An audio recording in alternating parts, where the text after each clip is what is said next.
ಈ ಸುಂದರವಾದಂಥ ಈ ಮುಂಜಾನೆ ಸಮಯದಲ್ಲಿ ದೇವರ ವಾಕ್ಯದೊಟ್ಟಿಗೆ ನಿಲ್ಲತಕ್ಕಂತೆ ದೇವರು ಕೊಟ್ಟಂತೆ ಈ ಉತ್ತಮವಾದಂಥ ಸಮಯಕ್ಕಾಗಿ ನಾನು ದೇವರಿಗೆ ನಾನು ಸ್ತೋತ್ರ ಮಾಡ್ತಾನೆ. ಇರುವಂಥ ಅಲ್ಪ ನಿಮಿಷದಲ್ಲಿ ದೇವರು ಇವತ್ತಿನ ದಿವಸದಲ್ಲಿ ತಿಳಿಸಲ್ಪಟ್ಟಂಥ ಆಲೋಚನೆಯನ್ನು ಅತಿ ಬೇಗನೆ ನಿಮ್ಮ ಮುಂಭಾಗದಲ್ಲಿ ಇಟ್ಟು ನಾನು ಕುಳಿತುಕೊಳ್ಳಲಿಕ್ಕಾಗಿ ನಾನು ಇಷ್ಟಪಡ್ತಾನೆ. ಎಷ್ಟು ದೇವರ ಮಕ್ಕಳು ಸಿದ್ಧರಾಗಿದ್ದಾರೆ ದೇವರ ವಾಕ್ಯವನ್ನು ಕೇಳೋದಕ್ಕೆ? ಗಟ್ಟಿಯಾಗಿ ಕೈಗಳೆತ್ತಿ ದೇವರಿಗೆ ಸ್ತೋತ್ರ ಹೇಳೋಣ. ಹಾಲೆಲೂಯಾ. ಇವತ್ತು ದೇವರು ನಮ್ಮ ಬಳಿಯಲ್ಲಿ ನಿಶ್ಚಯವಾಗಿ ಆತನು ಮಾತನಾಡ್ತಾನೆ. ಇವತ್ತು ದೇವರು ನಮ್ಮ ಬಳಿಯಲ್ಲಿ ನಿಶ್ಚಯವಾಗಿ ಆತನ ದೊಡ್ಡ ಕಾರ್ಯಗಳನ್ನು ಮಾಡ್ತಾನೆ. ಎಲ್ಲ ದೇವರ ಮಕ್ಕಳು ಬಹಳ ಪ್ರಾರ್ಥನೆಯೊಟ್ಟಿಗೆ ದೇವರ ಸಮ್ಮುಖದಲ್ಲಿ ಆಗಿರಬೇಕಾಗಿ ನಾನು ಕರ್ತನ ನಾಮದಲ್ಲಿ ಅಪೇಕ್ಷಿಸ್ತೀನಿ. ವಿಶೇಷವಾಗಿ ಕರ್ತನ ಮೇಜು ನಮ್ಮ ಮುಂಭಾಗದಲ್ಲಿ ಇರೋದರಿಂದ ನನ್ನ ಸಂದೇಶವನ್ನು ನಾನು ಉದ್ದನೆಯ ಮಾಡದಂತೆ ದೇವರು ತಿಳಿಸಿಕೊಟ್ಟಂಥ ಪ್ರಾಮುಖ್ಯವಾದಂಥ ಆಲೋಚನೆಗಳನ್ನು ಮಾತ್ರ ನಾನು ಹೇಳಿ ನಾನು ಕುಳಿತುಕೊಳ್ಳಲಿಕ್ಕಾಗಿ ಇಷ್ಟಪಡ್ತೇನೆ. 2017 ವಿಶ್ವಾಸಿಗಳ ಜೀವನದಲ್ಲಿ ಒಂದು ಬಹಳ ಆಶೀರ್ವದಿಸಲ್ಪಟ್ಟ ವರ್ಷ. ಈ ವರ್ಷ ದೇವರು ಪ್ರತಿಯೊಬ್ಬರ ಜೀವನದಲ್ಲಿ ವೇಗವಾಗಿ ದೇವರು ಆತನ ಕಾರ್ಯಗಳನ್ನು ಆತನ ಪೂರ್ತಿಗೊಳಿಸುತ್ತಾನೆ.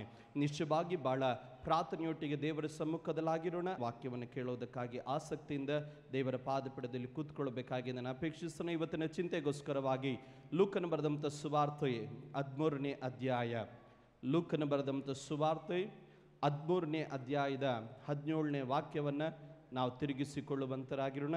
ಲೂಕನ ಬರೆದಂಥ ಸುವಾರ್ತೆ 13ನೇ ಅಧ್ಯಾಯದ 17ನೇ ವಾಕ್ಯ. ಈ ಮಾತುಗಳನ್ನು ಆತನು ಹೇಳುತ್ತಿರಲಾಗಿ ಆತನ ವಿರೋಧಿಗಳೆಲ್ಲರೂ ನಾಚಿಕೊಂಡರು. ಸಾಕು. ಈ ಮಾತುಗಳನ್ನು ಆತನು ಹೇಳುತ್ತಿರಲಾಗಿ ಆತನ ವಿರೋಧಿಗಳೆಲ್ಲರೂ ನಾಚಿಕೊಂಡರು.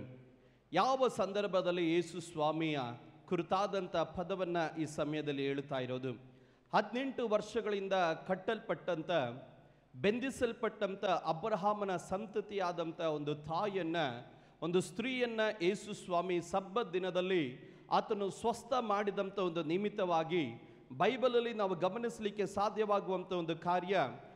ಅದೇ 13ನೇ ಅಧ್ಯಾಯದ 14ನೇ ವಾಕ್ಯ ಹೇಳ್ತದೆ, ಆ ಸಮಾಮಂದಿರದ ಅಧಿಕಾರಿಗಳು ಎಲ್ಲರೂ ಅವರು ರೋಷಗೊಂಡವರಾಗಿ ಅವರು ಯೇಸು ಸ್ವಾಮಿಯ ವಿರುದ್ಧವಾಗಿ ಅವರು ಹೇಳ್ತಾರೆ, 6 ದಿವಸಗಳು ಇದೆಯಲ್ಲ, 6 ದಿವಸಗಳಲ್ಲಿ ಬೇಕಾದ್ರೆ ನೀನು ಬಂದು ಅದ್ಭುತ ಮಾಡಿಕೋ, ನೀನು ಏನಾದರೂ ಕಾರ್ಯ ಮಾಡಿಕೋ, ಸಬ್ಬತ್ ದಿನದಲ್ಲಿ ಬೇಡ, ಇದು ನಮ್ಮ ಅಲ್ಲಿ ವಿಶ್ರಾಂತಿಯ ದಿನ, ಈ ದಿವಸದಲ್ಲಿ ಯಾರು ಕೆಲಸ ಮಾಡಬಾರ್ದು ಎಂದು ಯೇಸು ಸ್ವಾಮಿಯ ವಿರುದ್ಧವಾಗಿ ಅವರು ಧ್ವನಿಯನ್ನು ಎತ್ತಿದಾಗ ದೇವರ ವಾಕ್ಯದಲ್ಲಿ ನಾವು ಗಮನಿಸಲಿಕ್ಕೆ ಸಾಧ್ಯವಾಗುವಂಥ ಕಾರ್ಯ, ಯೇಸು ಸ್ವಾಮಿ ಅವರನ್ನ ಖಂಡಿಸಿ ಅವರಿಗೆ ಕೆಲವೊಂದು ಮಾತುಗಳನ್ನು ತಾನು ಹೇಳ್ತಾನೆ.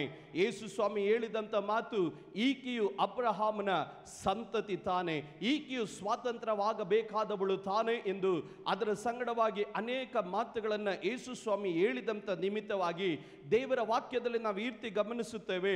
ಆತನು ಈ ಮಾತುಗಳನ್ನು ಹೇಳಿದಂಥ ನಿಮಿತ್ತವಾಗಿ ಆತನ ವಿರೋಧಿಗಳೆಲ್ಲರೂ ನಾಚಿಕೊಂಡರು.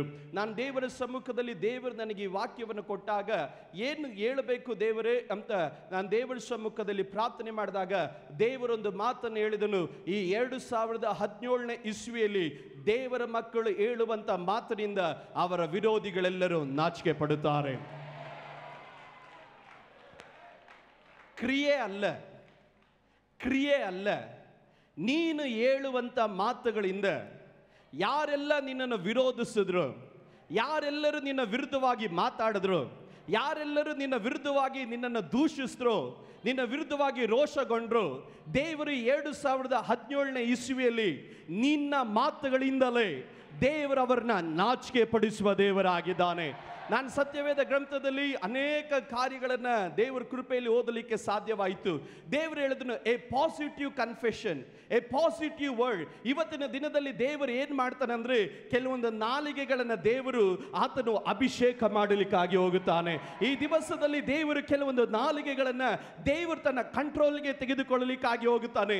ಇಷ್ಟು ದಿನ ನೀನು ಒಂದು ಒಳ್ಳೆ ಮನೆ ಕಟ್ಟಿದ್ರೆ, ಒಳ್ಳೆ ಕಾರ್ ತೆಗೆದುಕೊಂಡ್ರೆ ಶತ್ರುವಿನ ಮುಖ ಲಜ್ಜೆಗೇಡಾಗುತ್ತಾಯಿತು ಎನ್ನುವಂತ ಒಂದು ಚಿಂತೆಯಿಂದ ದೇವರು ಈ ದಿವಸದಲ್ಲಿ ವಿಶ್ವಾಸಿಗಳ ಒಂದು ಹಂತವನ್ನು ದೇವರು ಬದಲಾಯಿಸಲಿಕ್ಕೆ ಹೋಗುತ್ತಾನೆ.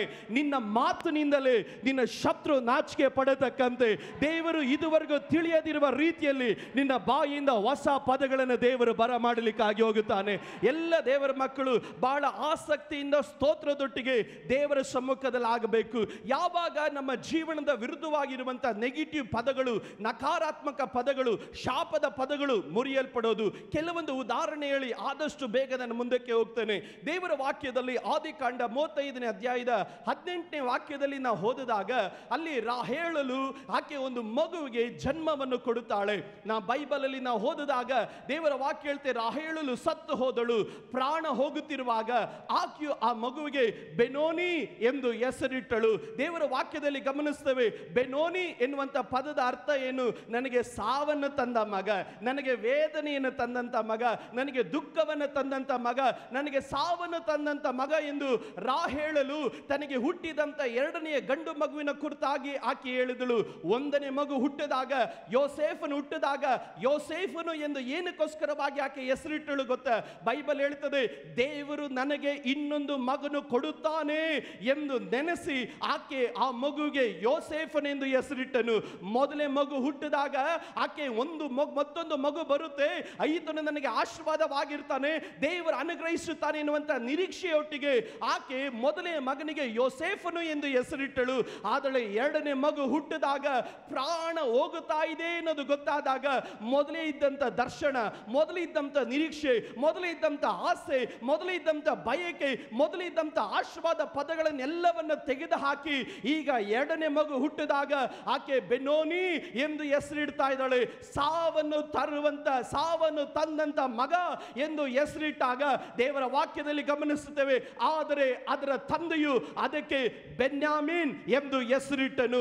ಇವನು ನನಗೆ ಸಾವನ್ನು ತಂದಂತ ಮಗ ಎಂದು ಶಾಪದ ಪದವನ್ನ ರಾಹೇಳಲು ಹೇಳಿದಾಗ ತಂದೆ ಪ್ರವೇಶ ಮಾಡಿ ಹೇಳಿದನು, ಇಲ್ಲ, ಇವನು ಸಾವನ್ನು ತರೋ ಮಗ ಅಲ್ಲ, ಇವನು ನನ್ನ ಭುಜಬಲವಾಗಿದ್ದಾನೆ. ಅಲ್ಲಿ ನಾವು ಗಮನಿಸಬೇಕಾದಂತ ಒಂದು ಕಾರ್ಯ, ಒಂದೇ ಸಮಯದಲ್ಲಿ ಒಂದೇ ಸಂದರ್ಭದಲ್ಲಿ ಎರಡು ಹೆಸರುಗಳು ಉಂಟಾಗ್ತಾ ಇದೆ. ಒಂದು ನೆಗೆಟಿವ್ ವರ್ಡ್, ಮತ್ತೊಂದು ಪಾಸಿಟಿವ್ ವರ್ಡ್. ಆದ್ರೆ ದೇವರ ಮಕ್ಕಳು ಗಮನಿಸಿ, ನೆಗೆಟಿವ್ ವರ್ಡ್ ನಕಾರಾತ್ಮಕ ಪದ ಮೊಳಗುತ್ತಾ ಇದ್ದಂತ ಸಂದರ್ಭದಲ್ಲಿ ಒಂದು ಪಾಸಿಟಿವ್ ವರ್ಡ್ ಬೆನ್ಯಾಮೀನ್ ಎನ್ನುವಂತ ಒಂದು ಪದ ಬಂದಿದೆ. ತಡ ಅಲ್ಲೇ ತಾಯಿ ಹೇಳಿದಂತ ಮೊದಲನೇ ಶಾಪದ ಪದ ಮುರಿಯಲ್ಪಟ್ಟು ಅವನಿಗೆ ಬೆನ್ಯಾಮೀನ್ ಎಂದು ಹೆಸರು ಉಂಟಾಯಿತು. ಅವನಿಂದಲೇ ಮೊದಲನೇ ಅರಸನು ಬಂದಿದ್ದು ಸೌಲನು, ಅವನಿಂದಲೇ ಅಲ್ಲಿ ಹೊಸ ಒಡಂಬಡಿಕೆ ಪೌಲನು ಆ ಕುಲದಿಂದಲೇ ಬಂದಿದ್ದು. ಇವತ್ತು ನಾನು ಒಂದು ಕಾರ್ಯ ಹೇಳ್ತೇನೆ, ಇದುವರೆಗೂ ಮೊದಲನೇದಾಗಿ ನಿನ್ನ ಜೀವನದಲ್ಲಿ ಇದ್ದಂತ ಆ ಬೆನ್ನೋನಿಯನ್ನಕ್ಕೆ ಹೋಲಿಕೆ ಆಗಿರುವಂತ ಎಲ್ಲ ಪದಗಳನ್ನ ದೇವರು ಇವತ್ತು ನಿನ್ನಿಂದ ಮುರಿದಾಕ್ಲಿಕ್ಕೆ ಹೋಗುತ್ತಾನೆ. ನಿನ್ನ ತಾಯಿ ತಂದೆಯವರು ಹೇಳಿರ್ಬೋದು, ನಿನ್ನ ಬಂಧು ಮಿತ್ರರು ಹೇಳಿರ್ಬೋದು, ನಿನ್ನ ಜೊತೆಯಲ್ಲಿ ನಡೆದವರು ಹೇಳಿರ್ಬೋದು, ನಿನ್ನ ಬಾಸ್ ಹೇಳಿರ್ಬೋದು, ನಿನ್ನ ಸ್ಕೂಲಲ್ಲಿರುವ ಟೀಚರ್ ಹೇಳಿರ್ಬೋದು, ನಿನ್ನ ಹೆಡ್ ಮಿಸ್ ಹೇಳಿರ್ಬೋದು, ಒಂದು ಪಕ್ಷ ನಿನ್ನ ಜೊತೆಯಲ್ಲಿ ನಡೆಯುವಂತ ಸ್ನೇಹಿತನೇ ನಿನ್ನನ್ನು ಬೆನೋನಿ ಎಂದು ಕರೆಯಲ್ಪಟ್ಟಿರ್ಬೋದು. ಆದರೆ ಇವತ್ತು ನಾನು ಹೇಳುತ್ತೇನೆ, ನಿನ್ನ ಮಾತುಗಳಿಂದ ನಿನ್ನ ವಿರೋಧಿಗಳು ನಾಚಿಕೆ ಪಡುವ ಹಾಗೆ ನಿನ್ನಿಂದ ಒಂದು ಹೊಸ ಕಾರ್ಯಗಳನ್ನ ದೇವರು ಆತನು ಹೊರಗಡೆ ತರಲಿಕ್ಕೆ ಆಗಿ ಹೋಗುತ್ತಾನೆ. ಇನ್ನ ನೀನು ಬೆನ್ನೋನಿ ಅಲ್ಲ, ನೀನು ಬೆನ್ಯಾಮೀನ್. ಗಮನಿಸಿ, ಈ ಪದಗಳು, ನಾವು ಹೇಳುವಂತ ಪ್ರತಿಯೊಂದು ಪದ ಅದು ನಮಗೆ ಪ್ರತಿಫಲವನ್ನು ತರುತ್ತೆ. ಸತ್ಯವೇದ ಗ್ರಂಥದಲ್ಲಿ ಮತ್ತಾಯನು ಬರೆದ ಸುವಾರ್ತೆ 12ನೇ ಅಧ್ಯಾಯದ 36ನೇ ವಾಕ್ಯವನ್ನು ನಾವು ಓದಿದಾಗ ಅಲ್ಲಿ ನಾವು ದೇವರ ವಾಕ್ಯದಲ್ಲಿ ನಾವು ಗಮನಿಸಲಿಕ್ಕೆ ಸಾಧ್ಯವಾಗುವಂತ ಒಂದು ಕಾರ್ಯ, ಮತ್ತಾಯನು ಬರೆದ ಸುವಾರ್ತೆ 12ನೇ ಅಧ್ಯಾಯದ 36ನೇ ವಾಕ್ಯದಲ್ಲಿ ನಾವು ಈ ರೀತಿಯಾಗಿ ನಾವು ಓದುತ್ತೇವೆ. ಯೇಸು ಸ್ವಾಮಿ ತನ್ನ ಮಾತುಗಳ ಕುರಿತಾಗಿ ಒಂದು ಮಾತನ್ನು ತಾನು ಈ ರೀತಿಯಾಗಿ ಆತನು ಹೇಳಿದನು. ಅಲ್ಲಿ ನಾವು ದೇವರ ವಾಕ್ಯದಲ್ಲಿ ಮತ್ತಾಯನು ಬರೆದ ಸುವಾರ್ತೆ 12ನೇ ಅಧ್ಯಾಯದ 36ನೇ ವಾಕ್ಯದಲ್ಲಿ ಓದಿದಾಗ, ಇದಲ್ಲದೆ ನಾನು ನಿಮಗೆ ಹೇಳುವುದೇನೆಂದರೆ, ಮನುಷ್ಯರು ಸುಮ್ಮನೆ ಆಡುವ ಪ್ರತಿಯೊಂದು ಮಾತಿನ ವಿಷಯವಾಗಿ ನ್ಯಾಯ ವಿಚಾರಣೆಯ ದಿನದಲ್ಲಿ ಉತ್ತರ ಕೊಡಬೇಕು. ನಿನ್ನ ಮಾತುಗಳಿಂದಲೇ ನೀನು ನೀತಿವಂತನೆಂದು ತೀರ್ಪು ಹೊಂದುವಿ, ನಿನ್ನ ಮಾತುಗಳಿಂದಲೇ ನೀನು ಅಪರಾಧಿ ಎಂದು ತೀರ್ಪು ಹೊಂದುವಿ. ಹಾಗಾದ್ರೆ ನಿನ್ನ ಬಾಯಲ್ಲಿ ಬರುವಂತ ಒಂದು ಪದ ಅದು ನಿನ್ನ ಫ್ರೂಟ್ ಆಗಿರುತ್ತೆ. ನಿನ್ನ ಬಾಯಿಂದ ಹೊರಟು ಬರುವಂತ ಒಂದು ಪದ ಅದು ನಿನ್ನ ಫಲವಾಗಿರುತ್ತೆ ಎನ್ನುವುದನ್ನು ದೇವರ ಮಕ್ಕಳು ಚೆನ್ನಾಗಿ ಅರ್ಥ ಮಾಡಿಕೊಳ್ಬೇಕು. ದೇವರ ವಾಕ್ಯ ಹೇಳುತ್ತದೆ, ಒಬ್ಬನು ಯಾಕೋಬನ ಬರೆದ ಪತ್ರಿಕೆ 3:1 ಹೇಳೋ ಪ್ರಕಾರ, ಒಬ್ಬನು ನಾಲಿಗೆಯನ್ನು ಆತನು ಸ್ವಾಧೀನ ಮಾಡಿಕೊಂಡ್ರೆ ತನ್ನ ದೇಹವನ್ನೆಲ್ಲ ಆತನು ಸ್ವಾಧೀನ ಮಾಡಿಕೊಳ್ತಾನೆ ಎನ್ನುವುದು ದೇವರ ವಾಕ್ಯ ನಮಗೆ ಸ್ಪಷ್ಟವಾಗಿ ತಿಳಿಸಿಕೊಡುತ್ತದೆ. ನಾವು ಜ್ಞಾನೋಕ್ತಿಗಳ ಪುಸ್ತಕ 18ನೇ ಅಧ್ಯಾಯದ 20ನೇ ವಾಕ್ಯದಲ್ಲಿ ನಾವು ಗಮನಿಸಿದಾಗ, ಜ್ಞಾನೋಕ್ತಿಗಳು 18, 20ನೇ ವಾಕ್ಯದಲ್ಲಿ ನಾವು ಗಮನಿಸಿದಾಗ ನಮಗೆಲ್ಲರಿಗೂ ಚೆನ್ನಾಗಿ ಗೊತ್ತಿರುವಂತಹ ಪದ, ಮನುಷ್ಯನು ತನ್ನ ಬಾಯ ಬೆಳೆಯನ್ನು ಹೊಟ್ಟೆ ತುಂಬ ಉಣ್ಣುವನು, ತನ್ನ ತುಟಿಗಳ ಫಲವನ್ನು ಸಾಕಾದಷ್ಟು ತಿನ್ನುವನು, ಜೀವ ಮರಣಗಳು ನಾಲಿಗೆ ವಶ, ವಚನ ಪ್ರಿಯರು ಅದರ ಫಲವನ್ನು ಅನುಭವಿಸುತ್ತಾರೆ. ಹಾಗಾದ್ರೆ ದೇವರ ಮಕ್ಕಳು ಒಂದು ಕಾರ್ಯ ಚೆನ್ನಾಗಿ ಅರ್ಥ ಮಾಡಿಕೊಳ್ಬೇಕು, ನಿನ್ನ ತುಟಿಯಿಂದ ಏನು ಹೊರಗಡೆ ಬರುತ್ತೋ ಅದೇ ನಿನ್ನ ಫಲ, ಅದನ್ನೇ ನೀನು ಹೊಟ್ಟೆ ತುಂಬ ನೀನು ತಿನ್ನಬೇಕು ಎನ್ನುವುದು ದೇವರ ವಾಕ್ಯ ನಮಗೆ ತಿಳಿಸಿಕೊಡುತ್ತೆ. ನಾನೊಂದು ಆಶೀರ್ವಾದದ ಪದಕ್ಕೆ ಹೋಗೋದಕ್ಕಿಂತ ಮುಂಚೆ ಕರ್ತನ ಮೇಜಿರೋದ್ರಿಂದ ಕೆಲವೊಂದು ಕಾರ್ಯಗಳನ್ನು ನಾವು ಎಚ್ಚರಿಕೆ ಆಗತಕ್ಕಂಥ ಕೆಲವೊಂದು ಕಾರ್ಯಗಳನ್ನು ನಾನು ಹೇಳಿ ಮುಂದಕ್ಕೆ ಹೋಗ್ತೀನಿ. ಆಮೇಲೆ ಇಲ್ಲಿನ ಅಂತರಿಕ್ಷ ಬದಲಾಗುತ್ತೆ. ದೇವರ ಮಕ್ಕಳು ಎಲ್ಲರೂ ಸಿದ್ಧರಾಗಿರಬೇಕು. ದೇವರ ಆತನು ಹೇಳ್ತಾನೆ, ನಮ್ಮ ನಾಲಿಗೆ ವಿಷಯದಲ್ಲಿ ನಾವು ಹಾಡುವಂಥ ನಾವು ಆಡುವಂಥ ಮಾತುಗಳ ಕುರಿತಾಗಿ ನಾವು ಹುಷಾರಾಗಿರಬೇಕು, ನಾವು ಎಚ್ಚರಿಕೆ ಆಗಿರಬೇಕು ಎನ್ನುವುದು ದೇವರ ವಾಕ್ಯ ನಮಗೆ ತಿಳಿಸಿಕೊಡುತ್ತೆ. ಯಾಕೋಬನ ಬರೆದ ಪತ್ರಿಕೆ 1ನೇ ಅಧ್ಯಾಯದ 19ನೇ ವಚನವನ್ನ ನಾವು ಓದಿದಾಗ ನಾವು ದೇವರ ವಾಕ್ಯದಲ್ಲಿ ನಾವು ಗಮನಿಸ್ತೇವೆ, ನೀವು ಕೇಳುವುದರಲ್ಲಿ ನೀವೇನಾಗಿರಬೇಕು. ಅಲ್ಲಿ ದೇವರ ವಾಕ್ಯದಲ್ಲಿ ಓದೋಣ. ಯಾಕೋಬನ 1:19ನೇ ವಾಕ್ಯ. ನನ್ನ ಪ್ರಿಯ ಸಹೋದರರೇ, ನೀವು ಬಲ್ಲವರು, ಆದರೆ ಪ್ರತಿಯೊಬ್ಬನು ಕಿವಿಗೊಡುವುದರಲ್ಲಿ ತೀವ್ರವಾಗಿಯೂ, ಪ್ರತಿಯೊಬ್ಬನು ಕಿವಿಗೊಡುವುದರಲ್ಲಿ ತೀವ್ರವಾಗಿಯೂ, ಮಾತಾಡುವುದರಲ್ಲಿ ನಿಧಾನವಾಗಿಯೂ ಇರಲಿ. ಮಾತಾಡುವುದರಲ್ಲಿ ಏನಾಗಿರಬೇಕು? ಗಟ್ಟಿಯಾಗಿ ಹೇಳ್ರಿ, ಮಾತಾಡೋದ್ರಲ್ಲಿ ಏನಾಗಿರಬೇಕು? ಹಾಗಾದ್ರೆ ಮಾತಾಡುವುದರಲ್ಲಿ ದೇವರ ಮಕ್ಕಳು ನಿಧಾನವಾಗಿದ್ರೆ ನಿಮ್ಮ ಜೀವನದಲ್ಲಿ ಈ ವರ್ಷ ನಡೆಯುವಂತ ಕಾರ್ಯ ಮಹಿಮೆ ಆಗಿರುತ್ತೆ. ಏನು ಹೇಳ್ತಾರೆ ಎನ್ನೋದನ್ನ ಕೇಳೋದ್ರಲ್ಲಿ ನೀವು ಆತುರವಾಗಿರಬೇಕು. ನೀವು ಏನು ಹೇಳ್ತಾ ಇದ್ದೀರಿ ಅಂತ ಕೇಳೋದ್ರಲ್ಲಿ ನೀವು ಗಮನ ಹರಿಸಬೇಕು. ಇವತ್ತು ಅನೇಕರು ಗಮನ ಹರಿಸದೇ ಇರೋದ್ರಿಂದನೇ ಅವರ ಜೀವನದಲ್ಲಿ ಉಂಟಾಗುವಂಥ ಆಶೀರ್ವಾದಗಳು, ಬಿಡುಗಡೆಗಳನ್ನು ಅನೇಕರು ಕಳ್ಕೊಳ್ತಾ ಇದ್ದಾರೆ. ಸತ್ಯವೇದ ಗ್ರಂಥದಲ್ಲಿ ದೇವರು ಇಸ್ರಾಯೇಲ್ ಜನರಿಗೆ ಮೊದಲೇ ಹೇಳಿದಂಥ ಪದ ಏನು ಗೊತ್ತಾ? ನೀವು ನಿಮ್ಮ ದೇವರಾದ ಯೆಹೋವನ ಮಾತನ್ನ ಶ್ರದ್ಧೆಯಿಂದ ಕೇಳಲಿ ಎಂದು. ಹೊಸ ಒಡಂಬಡಿಕೆಗೆ ಬಂದಾಗ ದೇವರು ತಾನು ಈ ರೀತಿ ಹೇಳಿದನು, ಕಿವಿ ಉಳ್ಳವನು ಏನ್ ಮಾಡಬೇಕು? ಕೇಳಲಿ ಅಂತ. ಹಾಗಾದ್ರೆ ವಿಕ್ಟರಿ ಇಂಟರ್ನ್ಯಾಷನಲ್ ಏಜ್ ಸಭೆಯಲ್ಲಿ ಕಿವುಡರು ಯಾರು ಇಲ್ಲ. ವಿಕ್ಟರಿ ಇಂಟರ್ನ್ಯಾಷನಲ್ ಏಜ್ ಸಭೆಯಲ್ಲಿ ಇರೋರೆಲ್ಲ ಕಿವಿ ಉಳ್ಳವರು. ಕಿವಿ ಉಳ್ಳವರು ಮಾತ್ರ ಕೈಗಳೆತ್ತಿ ಗಟ್ಟಿಯಾಗಿ ದೇವರಿಗೆ ಸ್ತೋತ್ರ ಮಾಡ್ರಿ. ಇವತ್ತು ಕಿವಿ ಉಳ್ಳವರು ಈ ಸಂದೇಶವನ್ನು ಕೇಳ್ತಾ ಇರೋದ್ರಿಂದ ನಿಮ್ಮ ಬಾಯಿಗೆ ಒಂದು ನಿಯಂತ್ರಣ ಹಾಕೊಳ್ಬೇಕು. ನಾನು ಕಿವಿಯಿಂದ ನಾನು ಕೇಳಿದ್ದೀನಿ, ಇನ್ನು ಬಾಯಿಯಿಂದ ಯಾವುದು ಜೋರಾಗಿ ನಾನು ಮಾತನಾಡಬಾರ್ದು, ಮಾತನಾಡೋದ್ರಲ್ಲಿ ನಿಧಾನವಾಗಿರಬೇಕು. ಹಾಲೆಲೂಯಾ. ದೇವರ ವಾಕ್ಯದಲ್ಲಿ ದೇವರು ನಮ್ಮ ಜೀವನದಲ್ಲಿ ಜ್ಞಾನೋಕ್ತಿಗಳ ಪುಸ್ತಕದಲ್ಲಿ ಮಾತಿನ ಕುರಿತಾಗಿ ತೊಂದರೆಯನ್ನು ಅನುಭವಿಸುವಂತ ಅನೇಕ ಕಾರ್ಯಗಳ ಕುರಿತಾಗಿ ದೇವರ ಆತನು ಹೇಳಿದ್ದಾನೆ. ನಾವು ಜ್ಞಾನೋಕ್ತಿಗಳ ಬರೆದ ಪುಸ್ತಕ 10ನೇ ಅಧ್ಯಾಯದ 18, 19, 20ನೇ ವಾಕ್ಯವನ್ನು ನಾವು ಓದಿದಾಗ ಜ್ಞಾನೋಕ್ತಿಗಳು ಬರೆದಂತ ಪುಸ್ತಕ 10, 18ರಲ್ಲಿ ಗಮನಿಸ್ತೇವೆ, ಹೊಟ್ಟೆಯಲ್ಲಿ ಹಗೆಯನ್ನಿಟ್ಟುಕೊಂಡವನು ಸುಳ್ಳುಗಾರನು, ಚಾಡಿಕಾರನು, ಜ್ಞಾನಹೀನನು. ಮುಂದೆ ಮಾತಾಳಿಗೆ ಪಾಪ ತಪ್ಪದು. ಮಾತಾಳಿಗೆ ಯಾರು ಯಾವಾಗಲೂ ಮಾತಾಡ್ತಾರೋ ಪಾಪ ನಿನ್ನನ್ನು ಬಿಟ್ಟು ಹೋಗಲ್ಲ. ನೀವು ಯಾರು ಸ್ತೋತ್ರ ಹೇಳದೇ ಇದ್ದಾಗ ನಾನು ಅದಕ್ಕೆ ಹೇಳೋದು, ಮಾತಾಡೋದ್ರಲ್ಲಿ ಏನಾಗಿರ್ಬೇಕು? ನಿಧಾನವಾಗಿರಬೇಕು. ಯಾವಾಗಲೂ ಮಾತಾಡ್ಕೊಂಡೇ ಇದ್ರೆ ಪಾಪ ನಿನ್ನನ್ನು ಬಿಟ್ಟು ಹೋಗಲ್ಲ. ಪಾಪ ನಿನ್ನ ಜೀವನದಲ್ಲಿ ಹಿಡಿತದೆ. ದೇವರ ವಾಕ್ಯದಲ್ಲಿ ಮುಂದೆ ಹೋದಾಗ ಮೌನಿಯು ಮತಿವಂತ, ಸಿಸ್ಟರ ನಾಲಿಗೆ ಚೊಕ್ಕ ಬೆಳ್ಳಿ. ಅಲ್ಲಿ ಸಿಸ್ಟರ ನಾಲಿಗೆ ಚೊಕ್ಕ ಬೆಳ್ಳಿ ಅಂತ. ಕಾರಣ ಸಿಸ್ಟರ್ ಏನು? ಅವನು ಮಾತನಾಡೋದ್ರಲ್ಲಿ ಅವನು ನಿಧಾನವಾಗಿರ್ತಾನೆ. ಹಾಗಾದ್ರೆ ಇವತ್ತು ದೇವರ ಮಕ್ಕಳು ಒಂದು ಕಾರ್ಯ ಅರ್ಥ ಮಾಡಿಕೊಳ್ಬೇಕು. ಏನಕ್ಕೋಸ್ಕರವಾಗಿ ದೇವರು ಈ ಮಾತುಗಳ ಕುರಿತಾಗಿ ಹೇಳ್ತಾ ಇದ್ದಾನೆ, ನಾನು ಅನಂತರವಾಗಿ ನಾನು ಹೇಳ್ತೇನೆ. ಈಗ ಜ್ಞಾನೋಕ್ತಿಗಳು 17ನೇ ಅಧ್ಯಾಯ 27, 28. ಜ್ಞಾನೋಕ್ತಿಗಳು 17, 28, 27, 28. ದೇವರ ವಾಕ್ಯ ಹೇಳುತ್ತೆ, ಹಿಡಿದು ಮಾತನಾಡುವವನು ಜ್ಞಾನಿ, ಹಿಡಿದು ಮಾತನಾಡುವವನು ಜ್ಞಾನಿ, ಶಾಂತಾತ್ಮನು ವಿವೇಕಿ. 28ನೇ ವಾಕ್ಯ. ಮೂಢನು ಕೂಡ ಸುಮ್ಮನಿದ್ದರೆ ಜ್ಞಾನಿ ಅಂತಲೂ ತುಟಿಗಳನ್ನು ಬಿಗಿ ಹಿಡಿದರೆ ವಿವೇಕಿ ಅಂತಲೂ ಅನ್ನಿಸಿಕೊಳ್ಳುವನು. ದೇವರ ವಾಕ್ಯ ಹೇಳುತ್ತದೆ, ಮೂಢನು ಏನು ಗೊತ್ತಿಲ್ಲದೆ ಇರೋನು ಸುಮ್ಮನಿದ್ರೆ ಅವನು ಇಂಟೆಲಿಜೆಂಟ್ ಅಂತ ಅರ್ಥ. ನೀವು ಯಾರು ಸ್ತೋತ್ರ ಹೇಳಿಲ್ಲ. ಗೊತ್ತಿಲ್ಲದೆ ಮಾತಾಡೋದಕ್ಕಿಂತ ನೀನು ಗೊತ್ತಿಲ್ಲದೆ ಸುಮ್ಮನೆ ಇದ್ರೆ ಬೈಬಲ್ ಹೇಳುತ್ತೆ ನೀನು ಜ್ಞಾನಿ ಅಂತ. ಹಾಗಾದ್ರೆ ನೀನು ಸುಮ್ಮನಿದ್ರೆ ನೀನು ಮೂಢ ಅಲ್ಲ, ನೀನು ಸುಮ್ಮನಿದ್ರೆ ನೀನು ಜ್ಞಾನಿ. ಇವತ್ತು ನಿನ್ನ ಮನೆಯ ವಿಷಯಗಳಲ್ಲಿ ಕೆಲವೊಂದರಲ್ಲಿ ಸುಮ್ಮನಿದ್ರೆ ನೀನು ಜ್ಞಾನಿ. ನೀನು ಕೆಲವೊಂದು ವಿಷಯಗಳಲ್ಲಿ ಮೌನವಾಗಿರೋದು ನಿನ್ನ ಜೀವನದಲ್ಲಿ ಜ್ಞಾನವನ್ನ ಅದು ತೋರ್ಪಡಿಸುವಂಥದ್ದಾಗಿರ್ತದೆ. ಸತ್ಯವೇದ ಗ್ರಂಥದಲ್ಲಿ ದೇವರು ನಮಗೆ ಅನೇಕ ಮಾತುಗಳನ್ನು ಆಡಬೇಡ ಅಂತ ದೇವರು ಆತನ ಹೇಳಿದ್ದಾನೆ. ಬೇಡ ಎನ್ನುವಂಥ ಮಾತುಗಳು ಅನೇಕದು ಸತ್ಯವೇದ ಗ್ರಂಥದಲ್ಲಿ ಇದೆ.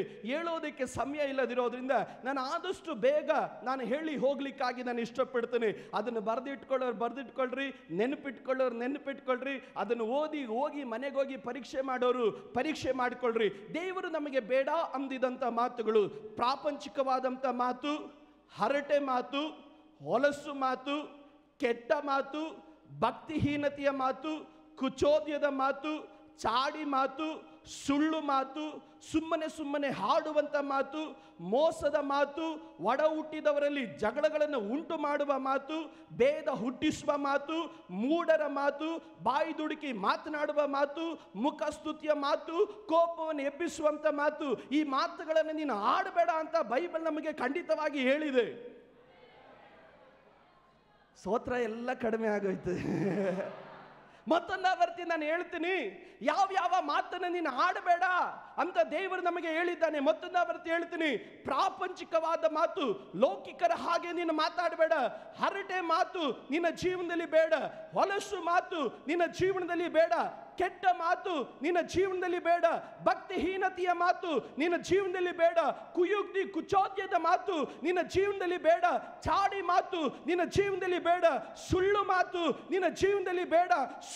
ಸುಮ್ಮನೆ ಆಡುವ ಮಾತು ನಿನ್ನ ಜೀವನದಲ್ಲಿ ಬೇಡ. ಮೋಸದ ಮಾತು ನಿನ್ನ ಜೀವನದಲ್ಲಿ ಬೇಡ. ಮರುಳುಗೊಳಿಸುವ ಮಾತು ನಿನ್ನ ಜೀವನದಲ್ಲಿ ಬೇಡ. ಒಡ ಹುಟ್ಟಿದವರಲ್ಲಿ ಒಂದೇ ಅಣ್ಣ ತಮ್ಮಂದಿರಂತೆ ಇರುವಂತ ಜನರ ಮಧ್ಯದಲ್ಲಿ ಜಗಳಗಳನ್ನು ಉಂಟು ಮಾಡುವಂತ ಮಾತು, ಭೇದವನ್ನು ಹುಟ್ಟಿಸುವಂತ ಮಾತು ನಿನ್ನ ಜೀವನದಲ್ಲಿ ಬೇಡ. ಮೂಢರ ಮಾತು ನಿನಗೆ ಬೇಡ. ಬಡಾಯಿ ಕೊಚ್ಚಿಕೊಳ್ಳುವಂತ ಮಾತು ನಿನಗೆ ಬೇಡ. ಬಾಯಿ ದುಡುಕಿ ಮಾತನಾಡುವಂತ ಮಾತು ನಿನಗೆ ಬೇಡ. ಮುಖಸ್ತುತಿಯ ಮಾತು ನಿನಗೆ ಬೇಡ. ಕೋಪವನ್ನು ಹುಬ್ಬಿಸುವಂತ ಮಾತು ನಿನಗೆ ಬೇಡ. ನೀನು ಮಾತನಾಡುವ ಮಾತು ಅದು ಭಕ್ತಿ ವೃದ್ಧಿ ಮಾಡುವ ಮಾತಾಗಿರಲಿ.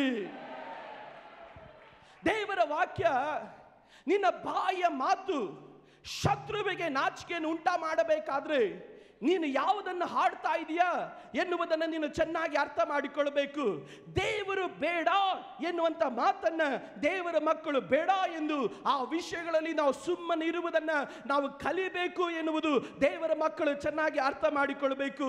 ಏನಕ್ಕೋಸ್ಕರವಾಗಿ ದೇವರು ಮಾತಿನ ವಿಷಯದಲ್ಲಿ ಇಷ್ಟು ಗಾಂಭೀರ್ಯವಾಗಿ ಎಚ್ಚರಿಕೆ ಉಳ್ಳವನಾಗಿ ದೇವರು ಹೇಳ್ತಾ ಇರೋದು?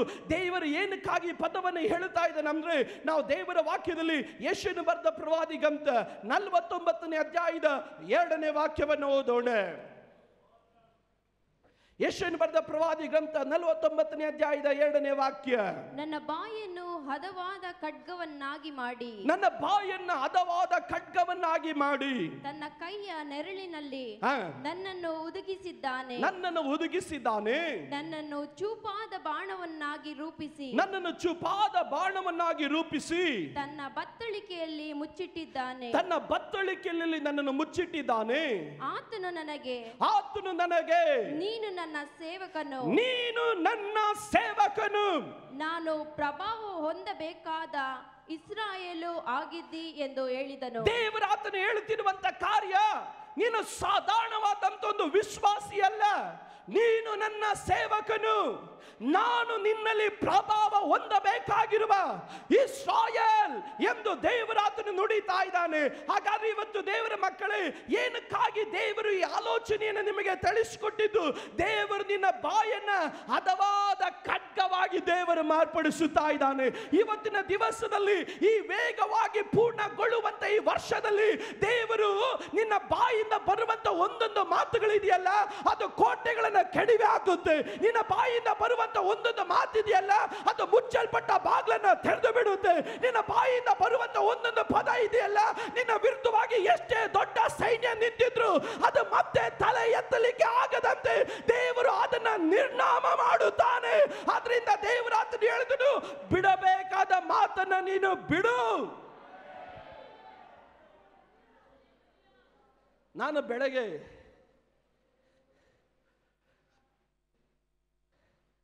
1:15 ನಾನು ಮತ್ತೆ ಬೈಬಲ್ ಓದೆ. ಬೆಳಗ್ಗೆ 4 ಗಂಟೆಗೆ ಎದ್ದೆ, ಮತ್ತೆ ಬೈಬಲಲ್ಲಿ ಕೂತ್ಕೊಂಡೆ. ಮತ್ತೆ 5:15 ಮತ್ತೆ ಬೈಬಲನ್ನು ಓದ್ತಾನೆ ಇದೆ. ಏನಕ್ಕಾಗಿ ದೇವರು ನಮ್ಮ ಬಾಯನ್ನ ಹದವಾದಂಥ ಖಡ್ಗವಾಗಿ ನೀನು ಮಾಡ್ತೀಯ ಅಂತ ಹೇಳಿದಾಗ ದೇವರು ತಕ್ಷಣವಾಗಿ ನನ್ನ ಕಣ್ಮುಂಭಾಗದಲ್ಲಿ ಒಂದು ವಚನವನ್ನು ದೇವರು ಬರೆದು ತೋರಿಸ್ತೀನಿ. ನಾನು ಬೈಬಲನ್ನು ಅನೇಕ ಸಾರಿ ನಾನು ಓದಿದ್ದೀನಿ, ಆದರೂ ಈ ಪದ ನನಗೆ ಇದುವರೆಗೂ ಸಿಗಲಿಲ್ಲ, ಈ ಪದ ನನಗೆ ಇದುವರೆಗೂ ಗುರ್ತಿಡಿಯೋಕ್ಕಾಗಲಿಲ್ಲ, ಈ ಪದ ಇದುವರೆಗೂ ನನ್ನ ಜೀವನದಲ್ಲಿ ಕಣ್ಣಿಗೆ ಕಾಣಿದ್ದೀನಿ, ಆದರೆ ಇದರ ಅರ್ಥ ನನಗೆ ಗೊತ್ತಾಗಲಿಲ್ಲ. ಮುಂಜಾನೆ 5:15 ಒಂದು ಪದ ದೇವರು ನನಗೆ ಬರೆದು ತೋರಿಸಿದನು. ಯೆಶಾಯನ ಬರೆದ ಪ್ರವಾದಿ ಗ್ರಂಥ 27ನೇ ಅಧ್ಯಾಯದ 1ನೇ ವಾಕ್ಯಕ್ಕಾಗಿ ನನ್ನ ಜನರ ನಾಲಿಗೆಯನ್ನು ನಾನು ಖಡ್ಗವಾಗಿ ನಾನು ಮಾರ್ಪಡಿಸುತ್ತೇನೆ ಎಂದು ದೇವರೊಂದು ಮಾತನ್ನು ಹೇಳಿದನು. ಯೆಶಾಯನ ಬರೆದ ಪ್ರವಾದಿ ಗ್ರಂಥ 27ನೇ ಅಧ್ಯಾಯದ 1ನೇ ವಾಕ್ಯ. ಆ ದಿನದಲ್ಲಿ ಯೆಹೋವನು ಕಠಿಣವೂ ಮಹತ್ತು ಬಲವೂ ಆಗಿರುವ ತನ್ನ ಖಡ್ಗದಿಂದ ವೇಗವಾಗಿ ಓಡುವ ಸರ್ಪ ಡೊಂಕಾಗಿ ಹರಿಯುವಂತ ಸರ್ಪ ಈ ಎರಡು ಹೆಬ್ಬಾವುಗಳನ್ನು ಒಡೆದು ಮಹಾನದಿಯಲ್ಲಿನ ಘಟ ಸರ್ಪವನ್ನು ಕೊಂದು ಹಾಕುವನು. ದೇವರ ವಾಕ್ಯದಲ್ಲಿ ಗಮನಿಸಿದಾಗ ಈ ಪದ ನನಗೆ 5:15 ಬೆಳಗ್ಗೆ ದೇವರು ಕೊಟ್ಟಿದ್ದು. ದೇವರು ಹೇಳಿದನು, ಈ ವರ್ಷ ದೇವರು ನಮಗೆ ಕೊಟ್ಟಂತ ವಾಗ್ದಾನ ವೇಗವಾಗಿ ಪೂರ್ಣಗೊಳಿಸುವ ವರ್ಷ. ಆದ್ರೆ ನಿನಗೆ ಗೊತ್ತಿಲ್ಲದಂತೆ ಕಾಣದಿರುವಂತ ಮಂಡಲದಲ್ಲಿ ವೇಗವಾಗಿ ಏನೇನೋ ಚಲಿಸ್ತಾ ಇದೆ. ನೀನು ಹೋಗೋದಕ್ಕಿಂತ ಮುಂಚೆ ಯಾರೋ ಇಂಟ್ರಲ್ಲಿ ಪಾಸ್ ಆಗಿ ಕೆಲಸ ಆಗಿರುತ್ತೆ, ನೀನು ಹೋಗೋಕ್ಕಿಂತ ಮುಂಚೆ ಸೈನಿಂಗ್ ಪೇಪರ್ಗಳೆಲ್ಲ ಆಗಿರುತ್ತೆ, ನೀನು ಹೋಗೋದಕ್ಕಿಂತ ಮುಂಚೆ ಯಾರೋ ಆರ್ಡರ್ಗಳು ತಗೊಂಡು ಹೋಗ್ಬಿಟ್ಟಿರ್ತಾರೆ. ಏನಕ್ಕೆ ಹಿಂಗೆ ಆಯ್ತು ಗೊತ್ತಿಲ್ಲ ಪಾಸ್ಟರ್, ಏನಕ್ಕೆ ಆಯ್ತು, ನಾನು ಹೋಗೋದಕ್ಕಿಂತ ಮುಂಚೆನೆ ಏನೇನೋ ಆಗೋಗ್ಬಿಡುತ್ತೆ, ನನಗೆ ಬರಬೇಕಾಗಿತ್ತು ಏನಕ್ಕೆ ನನಗೆ ದೊರಕಲಿಲ್ಲ. ವೇಗವಾಗಿ ಹರಿಯುವಂತ ಕೆಲವೊಂದು ಸರ್ಪಗಳಿದೆ. ಇವತ್ತು ನೀನು ಪ್ರಾರ್ಥನೆ ಮಾಡ್ತಾ ಇದೆಯಾ, ನನ್ನ ಕುಟುಂಬ ವೇಗವಾಗಿ ಹೋಗಬೇಕು, ನನ್ನ ಜೀವನ ವೇಗವಾಗಿ ಹೋಗಬೇಕು, ನನ್ನ ಜೀವನ ನನ್ನ ಮಕ್ಕಳು ವೇಗವಾಗಿ ಆಶೀರ್ವದಿಸಲ್ಪಡಬೇಕು ಎಂದು ನಿನಗೆ ಆಸೆ ಇದೆ. ಆದರೆ ನಿನಗೆ ಗೊತ್ತಿಲ್ಲದಿರುವ ಹಾಗೆ ವೇಗವಾಗಿ ಮತ್ತೊಂದು ದಿಕ್ಕಿನಲ್ಲಿ ಒಂದು ಸರ್ಪ ಚಲಿಸ್ತಾ ಇದೆ. ವೇಗವಾಗಿ ಮತ್ತೊಂದು ದಿಕ್ಕಿನಲ್ಲಿ ಡೊಂಕಾಗಿ ನಿನ್ನ ಸರಿಯಾದಂತ ದಾರಿಗಳನ್ನ ಅಂಕು ಡೊಂಕು ಮಾಡುವಂತ ಒಂದು ಸರ್ಪ ಇದೆ. ದೇವರಾತನು ಹೇಳಿದನು, ಈ ವರ್ಷದ ಆರಂಭದಲ್ಲಿ ದೇವರಾತನು ಹೇಳಿದನು, ತನ್ನ ಖಡ್ಗ, ಯಾರು ತನ್ನ ಖಡ್ಗ, ಇಲ್ಲಿ ಕುಳಿತಿರುವಂತ ಪ್ರತಿಯೊಂದು ವಿಶ್ವಾಸಿಗಳೇ ಅವರು ದೇವರ ಖಡ್ಗವಾಗಿದ್ದಾರೆ. ಇವತ್ತು ನಿನ್ನ ಬಾಯಿಂದ ಬರುವಂತ ಎಲ್ಲ ಮಾತುಗಳು ಗೆಟ್ ರೆಡಿ, ಒಂದು ಸ್ಪಿರಿಚುವಲ್ ವಾರ್ಫೇರ್ಗೆ ಗೆಟ್ ರೆಡಿ ಆಗ್ರಿ. ಇಷ್ಟು ವರ್ಷ ಅನೇಕ ವಿಷಯಗಳಿಗಾಗಿ ಓಡದೆ ನಡೀಲಿಲ್ಲಲ್ಲ. ಇವತ್ತು ನಾನು ಹೇಳ್ತೇನೆ, ಈ ಜನವರಿ 16ನೇ ತಾರೀಕು ಆದ ಮೇಲೆ ನಿನ್ನ ಜೀವನದಲ್ಲಿ ನಿನಗೆ ಬರಬೇಕಾದದ್ದು ಒಂದು ತಪ್ಪಿ ಹೋಗಲ್ಲ. ನಿನ್ನ ಬಿಸ್ನೆಸ್ ಅಲ್ಲಿ ಒಂದು ತಪ್ಪಿ ಹೋಗಲ್ಲ, ನಿನ್ನ ಕುಟುಂಬದಲ್ಲಿ ಒಂದು ತಪ್ಪಿ ಹೋಗಲ್ಲ, ನಿನ್ನ ಕೆಲಸದಲ್ಲಿ ಒಂದು ತಪ್ಪಿ ಹೋಗಲ್ಲ. ಇವತ್ತು ಕೆಲವನ ತಲೆಗೆ ನಾನು ಹೊಡೆಯಲಿಕ್ಕೆ ಹೋಗುತ್ತೇವೆ.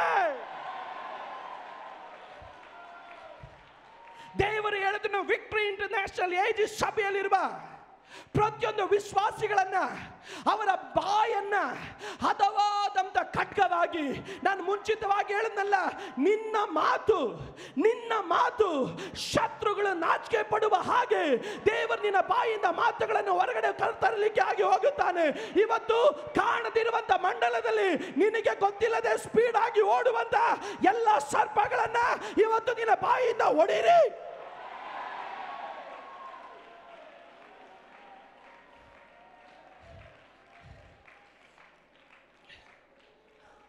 ವೇಗವಾಗಿ ಹರಿಯುವಂತ ಸರ್ಪ, ಡೊಂಕಾಗಿ ಹರಿಯುವಂತ ಸರ್ಪ, ಇವುಗಳನ್ನೆಲ್ಲವನ್ನ ದೇವರು ಯಾವುದರಲ್ಲಿ ಹೊಡಿತಾನಂದ್ರೆ ಖಡ್ಗ.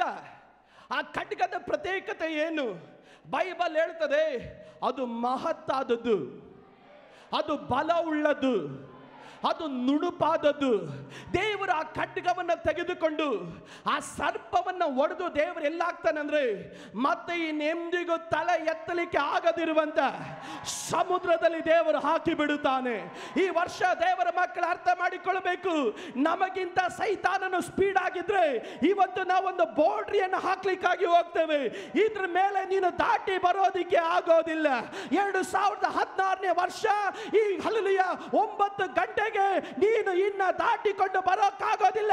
ನಿನ್ನ ವೇಗವನ್ನು ನಾವು ಕಡಿದು ಹಾಕುತ್ತಾ ಇದ್ದೇವೆ, ನಿನ್ನ ವೇಗವನ್ನು ಕಡಿದು ಹಾಕುತ್ತಾ ಇದ್ದೇವೆ.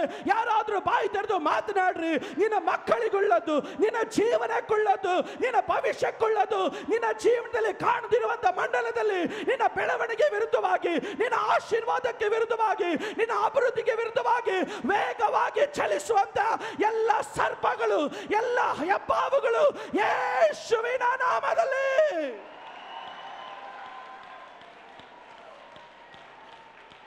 ಹೊರಬಾಲರ ಶಕಬು ಹದ್ದನಾದನ ವೈಡ ಪ್ರಭಾನಗರಂಬಲೋದನ ವೈಡ ಪ್ರಭಾನಗರ ಎಷ್ಟೇ ಸ್ಪೀಡ್ ಆಗಿ ಚಲಿಸಿದ್ರು ಕೈಗೆ ಸಿಗ್ತಾ ಇಲ್ಲ.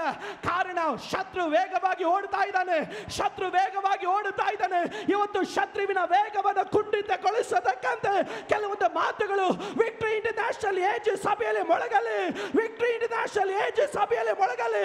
ನಾನು ದೇವರ ಖಡ್ಗ ಅಂತ ಹೇಳುವವರು ಬಾಯಿ ತೆರೆದು ಶತ್ರು ನಾಚಿಕೆ ಪಡುವ ಹಾಗೆ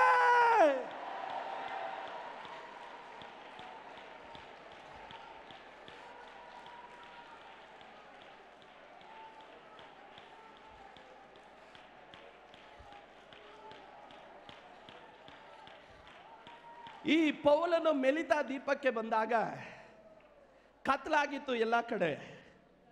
ಈತನೇನು ಮಾಡ್ದ, ಸೌದೆಗಳನ್ನು ಈತನು ತೆಗೆದುಕೊಂಡು ಬರಲಿಕ್ಕೆ ಹೋದ. ಬೆಳಕಾಗಲಿ ಒಂದು ನಿರೀಕ್ಷೆಯೊಟ್ಟಿಗೆ ಬೆಳಕಾಗಲಿ ಅಂತ ಹೇಳಿ ಅವನೇ ಹೋಗಿ ವಾಲಂಟ್ರಿ ಆಗಿ ಅವನ ಕಟ್ಕೆಗಳನ್ನು ಆಯ್ದುಕೊಳ್ಳಲಿಕ್ಕಾಗಿ ಹೋದ. ಬೈಬಲ್ ಹೇಳುವಂಥ ಪ್ರಕಾರವಾಗಿ ಅವನ ಕಟ್ಕೆಗಳನ್ನು ತೆಗೆದುಕೊಳ್ಳಬೇಕಾದ್ರೆ ಎಲ್ಲಿಂದ ಬಂತ ಗೊತ್ತಿಲ್ಲ, ವೇಗವಾಗಿ ಒಳ್ಳೆ ಪರ್ಪಸ್ಗೆ ಹೋಗಿದ್ದು, ಒಳ್ಳೆ ಉದ್ದೇಶಕ್ಕೆ ಹೋಗಿದ್ದು, ಒಳ್ಳೆ ವಿಷಯದಲ್ಲೇ ಕೈ ಹಾಕ್ಲಿಕ್ಕಾಗಿ ಹೋಗಿದ್ದು. ಆದ್ರೆ ಎಲ್ಲಿಂದ ವೇಗವಾಗಿ ಬಂತ ಗೊತ್ತಿಲ್ಲ.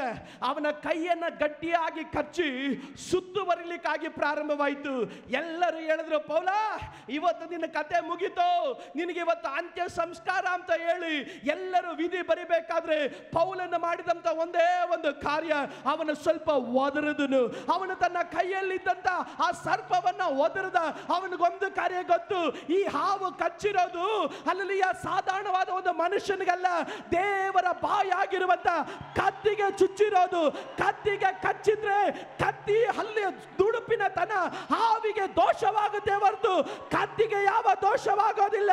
ಇವತ್ತು ನಾನು ಒಂದು ಕಾರ್ಯ ಹೇಳ್ತೇನೆ, ನಿನ್ನನ್ನು ಕಚ್ಚೋದಿಕ್ಕೆ ಬರೋದು ಯಾವುದು, ಅದು ನಿನ್ನನ್ನು ಜಯಿಸೋದಿಕ್ಕೆ ಆಗೋದಿಲ್ಲ. ಈ 2016ನೇ ವರ್ಷದಲ್ಲಿ ಇವತ್ತು ನೀನು ಎದ್ದು ಪ್ರಕಾಶಿಸಲಿಕ್ಕಾಗಿ ಹೋಗುತ್ತೀಯ. 2016ನೇ ವರ್ಷದಲ್ಲಿ ನಿನ್ನ ಕುಟುಂಬ ಎದ್ದು ಪ್ರಕಾಶಿಸಲಿಕ್ಕೆ ಹೋಗುತ್ತೆ. ಇವತ್ತು ಆ ಸರ್ಪವನ್ನ ಒಡೆಯಿರಿ.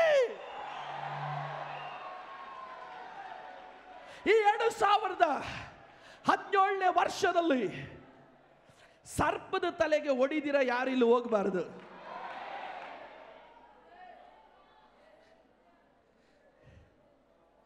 ಹೇಗೆ ಹೊಡೆಯೋದು ಪಾಸ್ಟರ್? ನಿನ್ನ ಬಾಯ ಮಾತುಗಳಿಂದ ನಿನ್ನ ವಿರೋಧಿಗಳು ನಾಚಿಕೆಗೊಳ್ಳುತ್ತಾರೆ. ನಿನ್ನ ಬಾಯ ಮಾತುಗಳಿಂದ ನಿನ್ನ ವಿರೋಧಿಗಳು ನಾಚಿಕೆ ಪಡುತ್ತಾರೆ. ನಾನು 1-2 ಪದಗಳನ್ನು ಹೇಳಿ ಆತ್ಮೀಕವಾದಂಥ ಸೇವೆಗೆ ಹೋಗ್ಲಿಕ್ಕಾಗಿ ಇದನ್ನು ಇಷ್ಟಪಡುತ್ತೇನೆ. ದೇವರ ವಾಕ್ಯದಲ್ಲಿ ನಾವು ದಾನಿಯೇಲನ ಬರೆದ ಪುಸ್ತಕ 3ನೇ ಅಧ್ಯಾಯಕ್ಕೆ ಬಂದಾಗ ಶಾದ್ರಕ್, ಮೇಷಕ್, ಅಬೇದ್ನೆಗೋ ಎನ್ನುವಂಥ 3 ಯೌವನಸ್ಥರನ್ನ, ಯಹೂದ್ಯರ ಯೌವನಸ್ಥರನ್ನ ಹಿಡಿದು ನೆಬೂಕದ್ನೆಚ್ಚರ್ ಅರಸನು ಅವರ ಮುಂಭಾಗದಲ್ಲಿ ನಿಲ್ಲಿಸ್ತಾನೆ. ನೆಬೂಕದ್ನೆಚ್ಚರ್ ಅರಸನು ಹೇಳಿದ್ರು, ನಾನು ನಿಲ್ಲಿಸಿದಂಥ ಪ್ರತಿಮೆಗೆ ನೀವು ಅಡ್ಡ ಬೀಳ್ರಿ, ಅಡ್ಡ ಬೀಳದೆ ಹೋದ್ರೆ ನಿಮ್ಮನ್ನು 7ರಷ್ಟು ಉರಿಯುವಂತ ಬೆಂಕಿ ಒಳಗಡೆ ನಾನು ನಿಮ್ಮನ್ನು ಹಾಕಿ ಬಿಡುತ್ತೇನೆ ಎಂದು. ಬೈಬಲಲ್ಲಿ ನೆಬೂಕದ್ನೆಚ್ಚರ್ ಅರಸನು ಉಪಯೋಗಿಸಬಾರ್ದಾಗಿರುವಂಥ ಒಂದು ಪದವನ್ನು ಉಪಯೋಗಿಸ್ತಾನೆ. ಉಪಯೋಗಿಸಿದಂಥ ಪದ ಏನು ಗೊತ್ತಾ? ಬೈಬಲಲ್ಲಿ 3ನೇ ಅಧ್ಯಾಯದ 15ನೇ ವಾಕ್ಯದಲ್ಲಿ ಗಮನಿಸ್ತೇವೆ, ನಿಮ್ಮನ್ನ ನನ್ನ ಕೈಯಿಂದ ಬಿಡಿಸೋದಿಕ್ಕೆ ಯಾವ ದೇವರಿಂದಲೂ ಸಾಧ್ಯವಿಲ್ಲ ಅಂತ. ಒಂದೇ ಒಂದು ಪದ ನೆಬೂಕದ್ನೆಚ್ಚರರು ಹೇಳಿದಂಥ ಎಲ್ಲ ಪದ ಚೆನ್ನಾಗಿತ್ತು, ಆದರೆ ಒಂದೇ ಒಂದು ಪದ ಮಿಸ್ಟೇಕ್ ಆಗಿಯೋ ಅಹಂಕಾರದಲ್ಲಿಯೋ ಆತನು ಉಪಯೋಗಿಸ್ದ. ನಿಮ್ಮನ್ನ ನನ್ನ ಕೈಯಿಂದ ಬಿಡಿಸೋದಕ್ಕೆ ಯಾವ ದೇವರಿಗೂ ಸಾಧ್ಯವಿಲ್ಲ ಎಂದು ಕೂಗಿ ಹೇಳಿದಾಗ ಶಾದ್ರಕ್, ಮೇಷಕ್, ಅಬೇದ್ನೆಗೋ ಅವರು ಒಂದೇ ಒಂದು ಮಾತನ್ನು ಅವರು ಕೂಗಿ ಹೇಳ್ತಾರೆ. 18ನೇ ವಚನದಲ್ಲಿ ಅವರು ಹೇಳ್ತಾರೆ, ಅರಸನೇ, ಹೇಗೋ ನನ್ನ ದೇವರು ನಿನ್ನ ಕೈಯಿಂದ ನಮ್ಮನ್ನು ತಪ್ಪಿಸುವನು. ಒಂದೇ ಒಂದು ಪದ. ನೆಬೂಕದ್ನೆಚ್ಚರ ಅರಸ ಹೇಳ್ದ, ನಿಮ್ಮನ್ನ ನನ್ನ ಕೈಯಿಂದ ತಪ್ಪಿಸೋದಿಕ್ಕೆ ಯಾವ ದೇವರಿಗೂ ಸಾಧ್ಯ ಇಲ್ಲ. ಶಾದ್ರಕ್, ಮೇಷಕ್, ಅಬೇದ್ನೆಗೋ ಒಂದೇ ಒಂದು ಪದ ಹೇಳಿದ್ರು, ಹೇಗೋ ಕರ್ತನು ನಿನ್ನ ಕೈಯಿಂದ ನನ್ನನ್ನು ತಪ್ಪಿಸುವನು. ಎಷ್ಟು ಜನರಿಗೆ ಅರ್ಥ ಆಗ್ತಾ ಇದೆಯೋ ನನಗೆ ಗೊತ್ತಿಲ್ಲ. ಇಲ್ಲಿ ಯಾವ ಮ್ಯಾಟ್ರ್ ನಡೀತಾ ಇದೆ ಗೊತ್ತಾ? ನೆಬೂಕದ್ನೆಚ್ಚರ ಅರಸನು ನಿಯಮವನ್ನು ಉಲ್ಲಂಘಿಸಿದವರನ್ನ ತಂದು ನಿಲ್ಲಿಸಿದನು. ಆದರೆ ದೇವರನ್ನ ಮಧ್ಯೆ ಕರೆದಾಗ ನೆಬೂಕದ್ನೆಚ್ಚರ ಅರಸನಿಗೆ ಒಂದು ಸಂದೇಶವನ್ನು ಅವರು ರವಾನಿಸಿದ್ರು. ನೀನು ಎಷ್ಟೆಲ್ಲ ನೀನು ಕುಣಿದ್ರು, 7ರಷ್ಟು ನೀನು ಬೆಂಕಿ ಅಧಿಕ ಮಾಡಿದ್ರು, ಹೇಗೋ ಕರ್ತನು ನಮ್ಮನ್ನು ನಿನ್ನ ಕೈಯಿಂದ ಬಿಡಿಸುವನು. ಇವತ್ತು ದೇವರ ಮಕ್ಕಳು 2017ನೇ ಇಸ್ವಿಯಲ್ಲಿ ನಾವು ಅದನ್ನೇ ಹೇಳಬೇಕಾದದ್ದು. ಯಾವ ರೀತಿ ಆಶೀರ್ವಾದ ಮಾಡ್ತಾರೆ, ಹೇಗೋ ದೇವರು ನನ್ನನ್ನು ಆಶೀರ್ವಾದ ಮಾಡ್ತಾನೆ. 2017ನೇ ಇಸ್ವಿಯಲ್ಲಿ ಯಾವ ರೀತಿ ನೀನು ಉದ್ಧಾರ ಆಗ್ತೀಯಾ, ಹೇಗೋ ದೇವರು ನನ್ನನ್ನು ಉದ್ಧಾರ ಮಾಡುತ್ತಾನೆ. ಇವತ್ತು ದೇವರ ಮಕ್ಕಳು ಯಾವ ರೀತಿ ನಿನ್ನ ಜೀವನ ಬೆಳೆಯುತ್ತೆ, ಹೇಗೋ ದೇವರು ನನ್ನನ್ನು ಬೆಳೆಸುತ್ತಾನೆ. ಇವತ್ತು ಯಾರಾದರೂ ಹೇಗೋ ದೇವರು ನನ್ನನ್ನು ಉದ್ಧಾರ ಮಾಡುತ್ತಾನೆ ಅಂತ ಹೇಳುವವರು ಯಾರಾದರೂ ಇದರ ಮಧ್ಯದಲ್ಲಿ ಇದ್ದೀರಾ?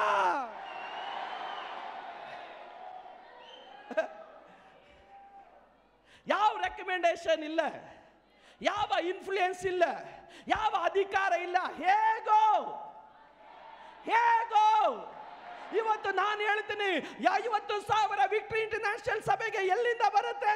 ಹೇಗೋ ಈ ಕರ್ನಾಟಕವನ್ನ ಈ ಸಭೆ ಯಾವ ರೀತಿ ಸ್ವಾಧೀನ ಮಾಡಿಕೊಳ್ತೀರಾ? ಹೇಗೋ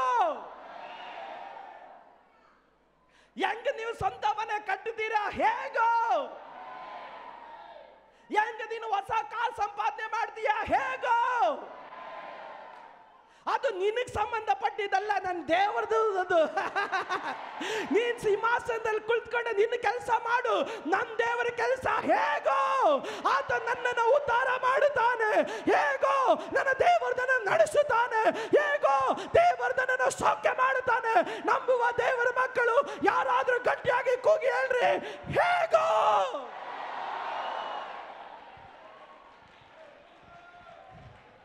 ನಾನು ಕೊಟ್ರೆ ತಾನೇ ನೀನು ಉದ್ಧಾರ ಆಗೋದು. ಹೇಗೋ ನಾನು ನಿನ್ ಜೊತೆ ಇದ್ರೆ ತಾನೇ ಉದ್ಧಾರ ಆಗೋದು. ನಾನು ನಿನಗೆ ಟ್ರೀಟ್ಮೆಂಟ್ ಮಾಡ್ತಿದ್ರೆ ಎಲ್ಲೂ ಹೋದ್ರೂ ನಡೆಯಲ್ಲ.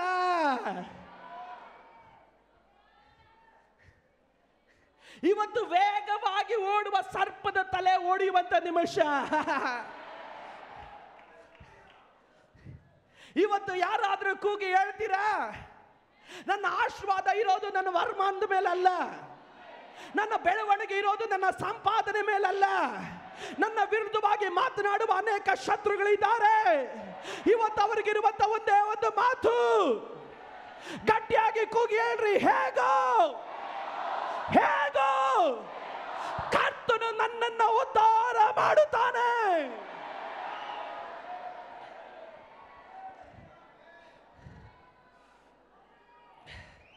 ಸಮಯ ಇಲ್ಲದಿರೋದ್ರಿಂದ ನಾನು ಕನ್ಕ್ಲೂಡ್ ಮಾಡ್ತೀನಿ. ರೆಡಿ ಆಗ್ರಿ. ಕರ್ತನ ಮೇಜಿರೋದ್ರಿಂದ, ಸಮಯ ಇಲ್ಲದಿರೋದ್ರಿಂದ ನಾನು ಕನ್ಕ್ಲೂಡ್ ಮಾಡ್ತೀನಿ. ಮುಂದಿನ ವಾಕ್ಯಕ್ಕೆ ನಾನು ಹೋಗೋದಿಲ್ಲ. ಗಮನಿಸಿ, ಶಾದ್ರಕ್, ಮೇಷಕ್, ಅಬೇದ್ನೆಗೋನನ್ನ ಹಿಡಿದು ಬೈಬಲಲ್ಲಿ ಗಮನಿಸುತ್ತೇವೆ. ಪರಾಕ್ರಮಿಗಳು, ದೇಹದಾಢ್ಯ ಉಳ್ಳವರು, ಅವರನ್ನು ತೆಗೆದುಕೊಂಡು ದಗದಗನೆ ಉರಿಯುವಂತ ಆವಿಯೊಳಗಡೆ, ಬೆಂಕಿ ಒಳಗಡೆ ಹಾಕಿದರು. ತೆಗೆದುಕೊಂಡು ಹೋದವರು ಅವರು ಸುಟ್ಟು ಹೋದರು, ಆದರೆ ಬಿಸಾಕಲ್ಪಟ್ಟವರು ಅವರ ಬೆಂಕಿ ಮಧ್ಯದಲ್ಲಿ ನಡೀತಾ ಇದ್ದಾರೆ. ನೆಬೂಕದ್ನೆಚ್ಚರ ಅರಸನಿಗೆ ಹೇಳಬೇಕಾದದ್ದು, ನಾವು ಹಾಕಿದ್ದು 3 ತಾನೆ, 4ನೇಯವನನ್ನ ಕಾಣ್ತಾ ಇದ್ದೀನಲ್ಲ ಎಂದು. ಒಂದೇ ಒಂದು ವಚನ ಹೇಳ್ತೀನಿ. ಮೀಕನ ಬರೆದ ಪ್ರವಾದಿ ಗ್ರಂಥ 7ನೇ ಅಧ್ಯಾಯದ 13ನೇ ವಾಕ್ಯ. ಮೀಕ 2:13. ಈ ವಾಕ್ಯ ಕೇಳಿದಾಗ ಎಷ್ಟು ಜನ ಸ್ತೋತ್ರ ಹೇಳ್ತಿರೋ, ಎಷ್ಟು ಜನ ಪ್ರತಿಕರಿಸ್ತಿರೋ ನನಗೆ ಗೊತ್ತಿಲ್ಲ. ಬಟ್ ಇಲ್ಲಿನ ಅಂತರಿಕ್ಷ ಬದಲಾಗುತ್ತೆ. ಓದಿಮ್ಮ. ಒಡೆಯುವವನು ಅವರ ಮುಂದೆ ಹೊರಟಿದ್ದಾನೆ. ಅವರು ಬಾಗಿಲನ್ನು ಒಡೆದು ನುಗ್ಗಿ ಹೊರಟಿದ್ದಾರೆ.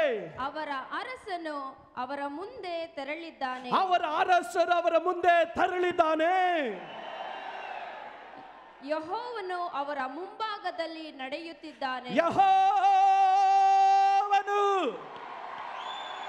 ಅವರ ಮುಂಭಾಗದಲ್ಲಿ ತೆರಳಿದ್ದಾನೆ. Victory international age church. Nebuchadnezzar ಅರಸನೇ, ನೀನ್ ಚಿಂತೆ ಮಾಡದೆ ಬೆಂದಿಸಲ್ಪಟ್ಟು ಕೈಗಳನ್ನು ಕಟ್ಟಾಕೊಂಡು ಇವರು ಮುಂದೆ ಹೋಗ್ತಾ ಇದ್ದಾರೆ ಅಂತ. ಆದ್ರೆ ನೀನು ಒಬ್ಬನನ್ನು ನೋಡ್ತಾ ಇಲ್ಲ.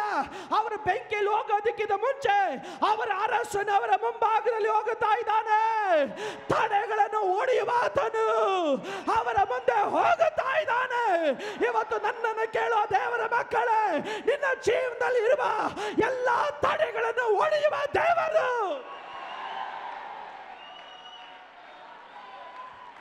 ನನಗೆ ಗೊತ್ತು, ಅನೇಕರಿಗೆ ಕೂತ್ಕೊಳ್ಳೋಕೆ ಆಗ್ತಾ ಇಲ್ಲ. ಅನೇಕ ತಡೆಗಳನ್ನು ನೋಡ್ದಲ್ಲ. ಕಳೆದ ವರ್ಷ ಸರ್ಪಗಳು ವೇಗವಾಗಿ ನಿನಗಿಂತ ಮುಂದೆ ಹೋಗಿ ಅನೇಕದನ್ನು ತಡೆ ಮಾಡೋದನ್ನು ನೋಡ್ದಲ್ಲ. ನಿನ್ನ ಬಿಸ್ನೆಸ್ ಅನ್ನ, ನಿನ್ನ ಪ್ರಮೋಷನ್ ಅನ್ನ, ನಿನ್ನ ಇನ್ಕ್ರಿಮೆಂಟ್ ಅನ್ನ, ನಿನ್ನ ಬೆಳವಣಿಗೆಯನ್ನ ನಿನಗೆ ಗೊತ್ತಿಲ್ಲದಿರುವ ಹಾಗೆ ವೇಗವಾಗಿ ಚಲಿಸಿ ಕಾವನ್ನು ಅಧಿಕ ಮಾಡಿದ್ದನ್ನ ನೀನು ನೋಡ್ದಲ್ಲ. ಆದ್ರೆ 2017ರಲ್ಲಿ ನಾನು ಕೂಗಿ ಹೇಳುತ್ತೇನೆ, ಯೆಹೋವನು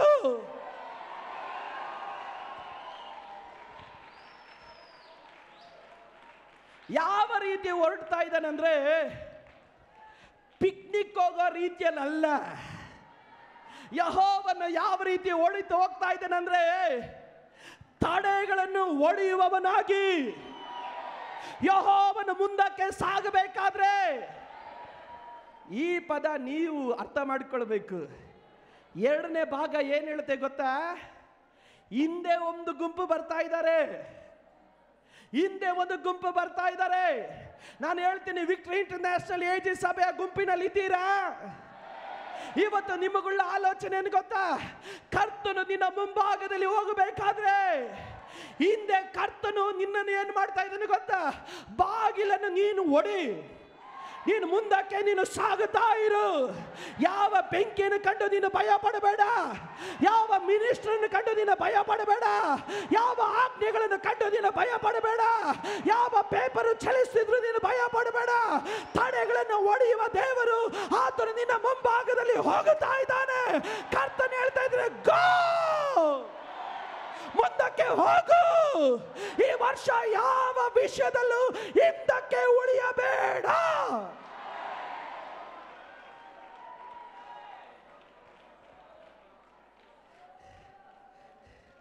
ಅರಸ ಚಿಂತೆ ಮಾಡಿದ, 4ನೇವನು ಹೇಗೆ ಬಂದ ಅಂತ.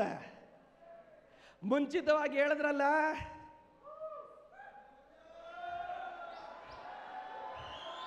ಮುಂಚಿತವಾಗಿ ಒಂದು ಪದ ಹೇಳಿದ್ರಲ್ಲ, ಹೇಗೋ ನನ್ನ ದೇವರು ತನ್ನ ಜನರನ್ನ ಯಾರನ್ನಾದ್ರೂ ಕಳಿಸಿ ಎಲ್ಲ ಅದ್ಭುತ ಮಾಡೋದು.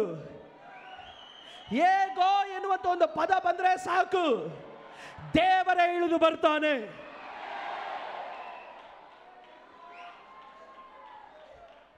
ಈ ವರ್ಷ ಹೇಗೋ ಎಂದು ಉಚ್ಚರಿಸಲ್ಪಟ್ಟ ದೇವರ ಮಕ್ಕಳೇ, ಇವತ್ತು ಬಾಯನ್ನು ನುಣುಪಾದ ಖಡ್ಗವಾಗಿ ಮಾರ್ಪಡಿಸಿದ ದೇವರ ಮಕ್ಕಳೇ, ನೀನು ಹೇಳುವಂತ ಬಾಯ ಪದಗಳಿಂದ ಶತ್ರುವನ್ನು ನಾಚಿಕೆ ಪಡಿಸೋದಿಕ್ಕೆ ಸಿದ್ಧರಾಗಿರುವ ದೇವರ ಮಕ್ಕಳೇ, ಕರ್ತನು ನಿನ್ನಲ್ಲಿ ಪ್ರಭಾವ ಹೊಂದುವುದಕ್ಕಾಗಿ ಇಸ್ರಾಯೇಲ್ ದೇವರಾದ ಯೆಹೋವನು ಇಳಿದು ಬರುತ್ತಾನೆ. ರಬಲರ ಸಂದರಾದ ವೈಡ ಪ್ರಭಾನಗ ರಬ್ಬಲ.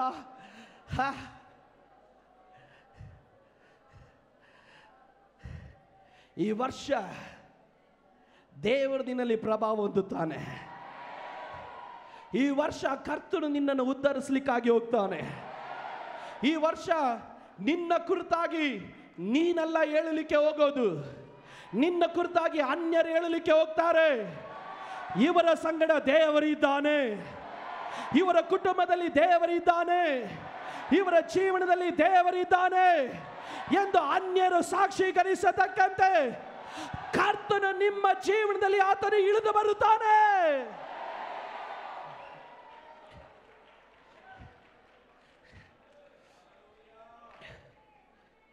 ಈಗ ಈ ಸರ್ಪದ ವಿಷಯಕ್ಕೆ ಬರೋಣ. ಈ ಸರ್ಪ ವೇಗವಾಗಿ ಓಡುವಂಥ ಸರ್ಪ ಒಂದಿದೆ, ಡೊಂಕಾಗಿ ಓಡುವಂಥ ಒಂದು ಸರ್ಪ ಇದೆ. ಒಂದು ಫಾಸ್ಟ್ ಆಗಿ ಹಿಂದೆ ಹೋಗುತ್ತೆ, ಇನ್ನೊಂದು ಸ್ಲೋ ಆಗಿ ಹಿಂದೆ ಬರುತ್ತೆ. ಇವೆರಡು ಪದ್ಧತಿ ಏನು ಗೊತ್ತಾ? ನುಂಗೋ ಕೆಲಸನೇ.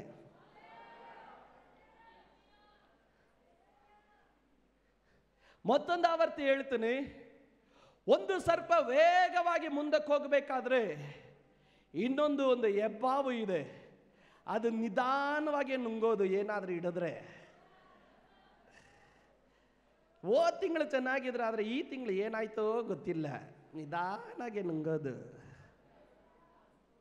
ಹೋದ ವಾರ ಚೆನ್ನಾಗಿದ್ರು, ಈ ವಾರ ಏನಾಯ್ತೋ ಗೊತ್ತಿಲ್ಲ, ಹಿಡಿದ್ರೆ ಗಬುಕ್ಕಂತ ನುಂಗಲ್ಲ, ನಿಧಾನವಾಗಿ ನುಂಗುತ್ತೆ. ಹೋದ ತಿಂಗಳು ನನ್ನ ಬ್ಯಾಂಕಲ್ಲಿ ಫುಲ್ಲಾಗಿತ್ತು ಪಾಸ್ಟ್ರೇ, ಆದರೆ ಈ ವರ್ಷ ಈ ತಿಂಗಳು ಏನಾಯ್ತೋ ಗೊತ್ತಿಲ್ಲ, ಹೆಂಗೆ ಎಲ್ಲೋಯ್ತೋ ಗೊತ್ತಿಲ್ಲ, ಖಾಲಿ ಆಗೋಯ್ತು. ಹಿಡಿದ್ರೆ ನಿಧಾನವಾಗಿ ನುಂಗುತ್ತೆ.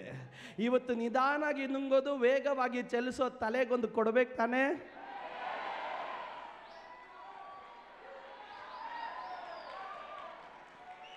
ಕೊಡ್ಬೇಕು ತಾನೆ? ಕೊಡ್ಬೇಕು ತಾನೆ? ವೇಗ ಶತ್ರುಗಲ್ಲ ಉಳ್ಳದು, ವೇಗ ದೇವರ ಮಕ್ಕಳಿಗುಳ್ಳದು.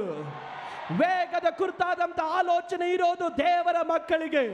ಇದುವರೆಗೂ ಕಾಣದಿರುವಂಥ ಮಂಡಲದಲ್ಲಿ ದೇವರ ಮಕ್ಕಳ ವಿರುದ್ಧವಾಗಿ ನಿಧಾನವಾಗಿಯೂ ವೇಗವಾಗಿಯೂ ಚಲಿಸುತ್ತಿರುವಂಥ ಎಲ್ಲ ಸರ್ಪ ಶಕ್ತಿಗಳನ್ನು ಈ ನಿಮಿಷ ನಾವು ಸ್ಲೋ ಡೌನ್ ಮಾಡಲಿಕ್ಕೆ ಹೋಗುತ್ತೇವೆ. ಬೈಬಲ್ ಹೇಳೋ ಪ್ರಕಾರ ತಯಾರಾಗಿದ್ದೀರಾ? ನಿಮ್ಮ ಬಾಯಿಯ ಮಾತುಗಳನ್ನು ಸರಿ ಮಾಡ್ಕೊಳ್ತಾ ಇದ್ದೀರಾ? ಅನ್ಯ ಭಾಷೆಗಳಲ್ಲಿ ರೆಡಿ ಆಗ್ತಾ ಇದ್ದೀರಾ? ನಾನು ಒಂದು ಕಾರ್ಯ ಹೇಳ್ತೀನಿ, ಅವನನ್ನು ಒಡೆದು ಎಲ್ಲಿಗೆ ಹಾಕಬೇಕು ಗೊತ್ತಾ? ಸಮುದ್ರಕ್ಕೆ ಹಾಕಬೇಕು. ಈ ಸೈತಾನನು ಇಷ್ಟಪಡೋ ಸ್ಥಳ ಸಮುದ್ರ. ಯೇಸು ಸ್ವಾಮಿ ಲಿಯೋನನ್ನು ಓಡಿಸಿದಾಗ ದೆವ್ವಗಳು ಏನು ಹೇಳುತ್ತೆ ಗೊತ್ತಾ? ಹಂದಿಗೆ ಕಳಿಸ್ರಿ ಅಂತ. ಹಂದಿ ಎಲ್ಲೋಗಿ ಬಿತ್ತು? ಸಮುದ್ರಕ್ಕೆ. ಸೈತಾನನು ಯಾವಾಗಲೂ ಇರೋದಕ್ಕೆ ಇಷ್ಟಪಡೋದು ನೀರಿನ ಮೇಲೆ ಇರೋದಕ್ಕೆ ಇಷ್ಟಪಡ್ತಾನೆ, ಒಣಗಿದಂಥ ಅವಸ್ಥೆಗಳ ಮೇಲೆ ಇರಲಿಕ್ಕೆ ಇಷ್ಟಪಡ್ತಾನೆ. ಇವತ್ತು ದೇವರ ಮಕ್ಕಳು ನಾವು ಹಾಕ್ಲಿಕ್ಕಾಗಿ ಹೋಗ್ತೀವಿ, ಇನ್ನೆಂದಿಗೂ ಎದ್ದು ಬರಬಾರ್ದು. ಇನ್ನೆಂದಿಗೂ ಎದ್ದು ಬರಬಾರ್ದು. ಇನ್ನೆಂದಿಗೂ ಎದ್ದು ಬರಬಾರ್ದು. ಇನ್ನೆಂದಿಗೂ ಎದ್ದು ಬರಲಿಕ್ಕೆ ಹೋಗಬಾರ್ದು. ಇವತ್ತು ಅಧಿಕಾರ ಉಳ್ಳಂಥ ದೇವರ ಮಕ್ಕಳೇ, ನಾನೆಲ್ಲ ಮಾತಾಡಬೇಕಾಗಿರೋದು, ನೀವು ಮಾತನಾಡಬೇಕು. ನಾನೆಲ್ಲ ಮಾತನಾಡಬೇಕಾಗಿರೋದು, ನೀವು ಮಾತನಾಡಬೇಕು.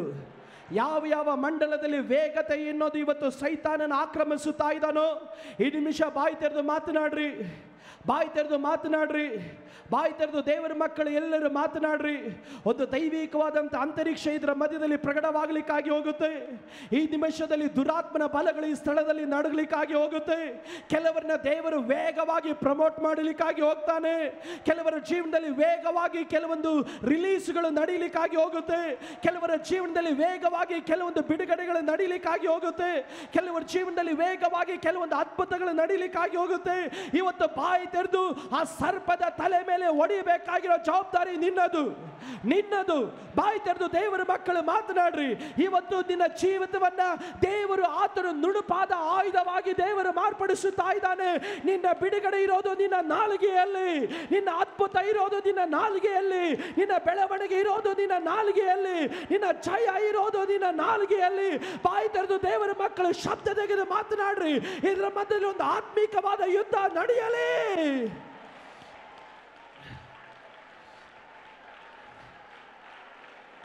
ಚಪ್ಪಾಳೆ ತಟ್ಟೋದೆಲ್ಲ ಒಂದು ಅನ್ಯ ಭಾಷೆ ಮೊಳಗಲಿ.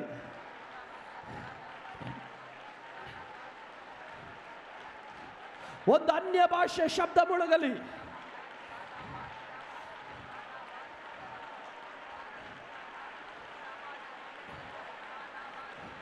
ಬಾಯಿ ತೆರೆದು ರಿಲೀಸ್ ಮಾಡ್ರಿ.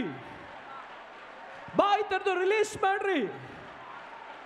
ಬಾಯಿ ತೆರೆದು ರಿಲೀಸ್ ಮಾಡ್ರಿ.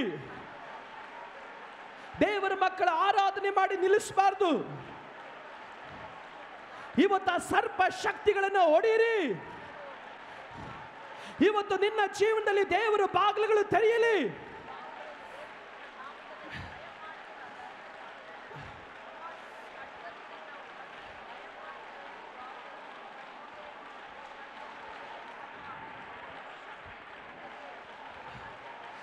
ಸಾಲದು, ಸಾಲದು, ಸಾಲದು. ಬಾಯಿ ಪದ ಮಾತನಾಡಿದ್ರೆ ಸೈತಾನನು ಕೆಳಗಡೆ ಬಿದ್ದಿದ್ದಾನೆ ಎನ್ನುವಂತ ವಾರ್ತೆ ನಿನ್ನ ಕಿವಿಯಲ್ಲಿ ಮೊಳಗಬೇಕು.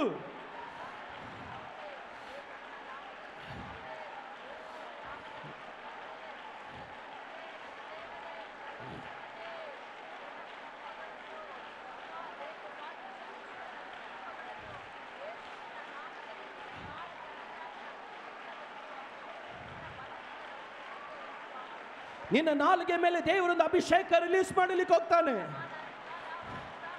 ನಿನ್ನ ನಾಲಿಗೆ ಮೇಲೆ ಒಂದು ಬೆಂಕಿ ಇಳಿದು ಬರೋದನ್ನ ನೀನು ನೋಡಲಿಕ್ಕಾಗಿ ಹೋಗುತ್ತೀಯ.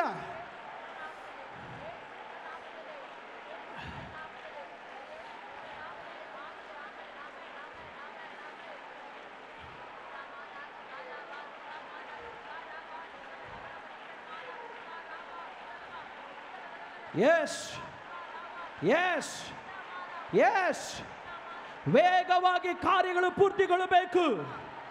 ಅದನ್ನು ಮಾಡೋದು ಯೆಹೋವನ ಖಡ್ಗ. ಆ ಖಡ್ಗ ಇಲ್ಲಿರುವಂತ ಪ್ರತಿಯೊಬ್ಬರ ನಾಲಿಗೆ.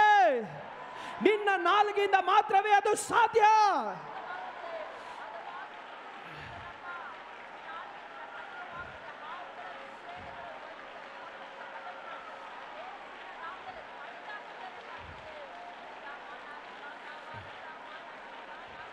ಹುರಾಬಾಲರ ಶಕಬಲರು ಸಂದರೆ ಮನ ಕೌರ ಸಂದರೆ ಹುರಾಬಾಲರಿಗೆ ಶಕಬಲರು ಸಂದರೋದನ ಒಂದು ಆತ್ಮಿಕವಾದಂಥ ಅಂತರಿಕ್ಷಕ್ಕೆ ಸಭೆ ಒಯ್ಯಲ್ಪಡಲಿ.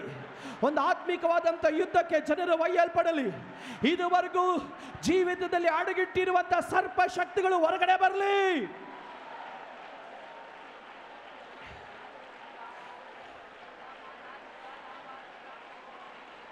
ರಿಸೆಪ್ಷನ್ ಟೀಮ್ ಅವರು ಗೆಟ್ ರೆಡಿ. ನಾನು ಇದರ ಮಧ್ಯದಲ್ಲಿ ಬೆಂಕಿ ಇಳಿತಿರೋದನ್ನು ನೋಡುತ್ತಾ ಇದ್ದೇನೆ. ಒಂದು ಬೆಂಕಿ ಇಳಿತಾ ಇರೋದು ನೋಡುತ್ತಾ ಇದ್ದೇನೆ.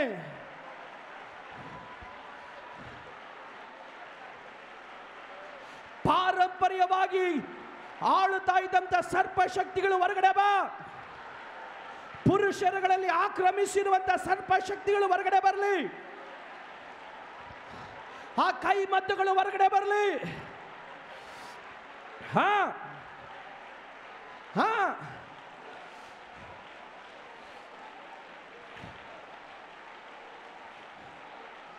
ಇನ್ನ ನೀನು ಇದ್ರ ಒಳಗಡೆ ಕುಳ್ಕೊಳ್ಳೋದಕ್ಕೆ ನಿನಗೆ ಅವಕಾಶ ಇಲ್ಲ. ಬಾ ಹೊರಗಡೆ.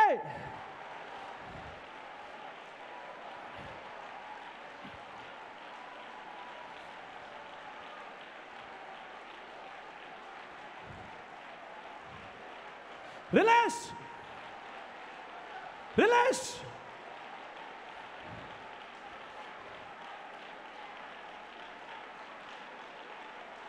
ಬಾ.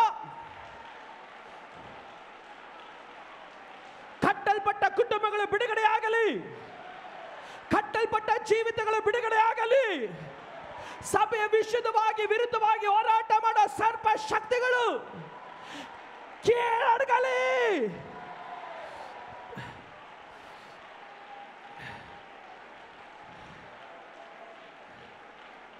ನಿಲ್ಸಂಗಿಲ್ಲ ನಿಲ್ಸಂಗಿಲ್ಲ ನಿಲ್ಸಂಗಿಲ್ಲ ನಿಲ್ಸಂಗಿಲ್ಲ. ಹೊರಗಡೆ ಬರ್ತಾ ಇದೆ, ಹೊರಗಡೆ ಬರ್ತಾ ಇದೆ. ಕೆಲ ಪುರುಷರಿಂದ ಹೊರಗಡೆ ಬರ್ತಾ ಇದೆ.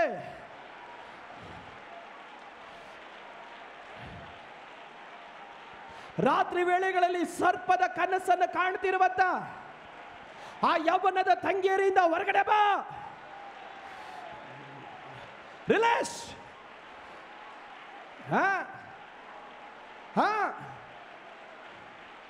ದೇವರ ಮಕ್ಕಳು ಬಾಯಿ ತೆರೆದು ಗದರಿಸ್ರಿ. ಅನ್ಯ ಭಾಷೆ ಹೇಳೋದು ಮಾತ್ರ ಅಲ್ಲ, ರಿಲೀಸ್ ಮಾಡ್ರಿ, ರಿಲೀಸ್ ಮಾಡ್ರಿ, ರಿಲೀಸ್ ಮಾಡ್ರಿ, ರಿಲೀಸ್ ಮಾಡ್ರಿ. ಬಾಬಾ ಶಕ ಬಲರು ಸಂದರೆ ರೇ ಬಲರು ಸಂದರೋದನ ಒಂದು ಆತ್ಮದಿಂದ ತುಂಬಲ್ಪಟ್ಟ ಆರಾಧನೆ ಇದರ ಮಧ್ಯದಲ್ಲಿ ಮೊಳಗಲಿ.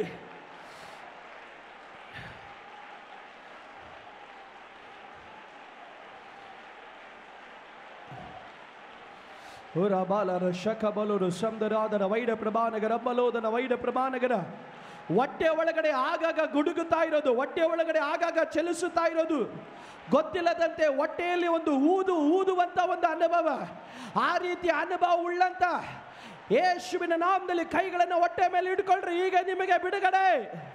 ಆ ಕೈ ಮದ್ದುಗಳು ಈ ನಿಮಿಷ ಹೊರಗಡೆ ಬರ್ತಾ ಇದೆ.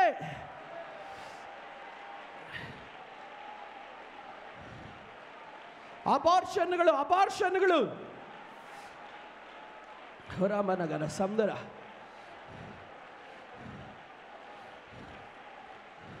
ಮಕ್ಕಳಿಲ್ಲದಂತೆ ನಿನ್ನ ಜೀವಿತವನ್ನು ತಡೆದು ನಿಲ್ಲಿಸುವ ಸರ್ಪ ಶಕ್ತಿಗಳ ಬಲಗಳು. ಈ ವರ್ಷ ನಿನ್ನ ಜೀವನದಲ್ಲಿ ಫಲವುಳ್ಳ ವರ್ಷ.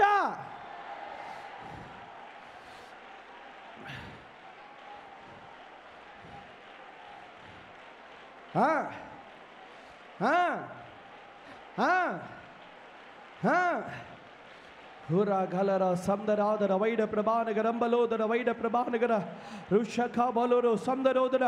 ಇವತ್ತಿನ ದಿವಸದಲ್ಲಿ ಎಲ್ಲ ಸೈತಾನನ ವೇಗಗಳು ಕುಟ್ಟಿದವಾಗಲಿ, ಎಲ್ಲ ಸೈತಾನನ ವೇಗಗಳು ಕುಟ್ಟಿದವಾಗಲಿ.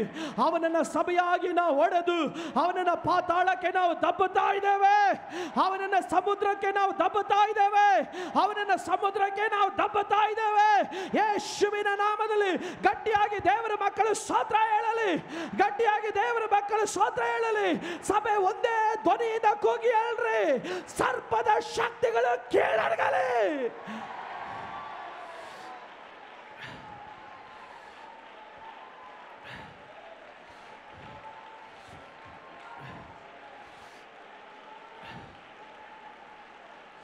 ವೇಗವಾಗಿ ಹರಿಯುವಂತ ಎಲ್ಲ ದುರಾತ್ಮನ ಬಲಗಳು ಎಂದೆಂದಿಗಾಗಿ ಮುರಿಯಲ್ಪಡಲಿ.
ಈ ವರ್ಷ ವಿಕ್ಟರಿ ಇಂಟರ್ನ್ಯಾಷನಲ್ ಏಜ್ ಸಭೆಯಲ್ಲಿ ನಷ್ಟಗಳು ಕಾಣಲ್ಲ.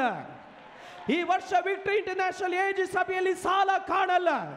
ಈ ವರ್ಷ ವಿಕ್ಟರಿ ಇಂಟರ್ನ್ಯಾಷನಲ್ ಏಜ್ ಸಭೆಯಲ್ಲಿ ಯಾವ ಕುಂಠಿತ ಕಾಣಲ್ಲ. ಈ ವರ್ಷದಲ್ಲಿ ವಿಕ್ಟರಿ ಇಂಟರ್ನ್ಯಾಷನಲ್ ಏಜ್ ಸಭೆ ವಾಗ್ದಾನ ಮಾಡಿದ ಹಾಗೆ ಹಳ್ಳಿಗಳನ್ನು ಸ್ವಾಧೀನ ಮಾಡಿಕೊಳ್ಳುತ್ತೆ. ಈ ವರ್ಷ ವಿಕ್ಟರಿ ಇಂಟರ್ನ್ಯಾಷನಲ್ ಏಜ್ ಸಭೆಯಲ್ಲಿ ಕೋಟ್ಯಾಧಿಪತಿಗಳನ್ನು ದೇವರು ಎಬ್ಬಿಸುತ್ತಾನೆ.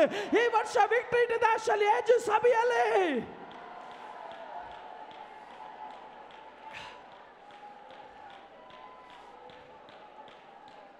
ಎಲ್ಲರೂ ಎದ್ದು ನಿಂತ್ಕೊಳ್ಳೋಣ. ನಾನು ಒಂದೇ ಒಂದು ಪದವನ್ನು ಹೇಳಿ ನಿಲ್ಲಿಸ್ತೀನಿ.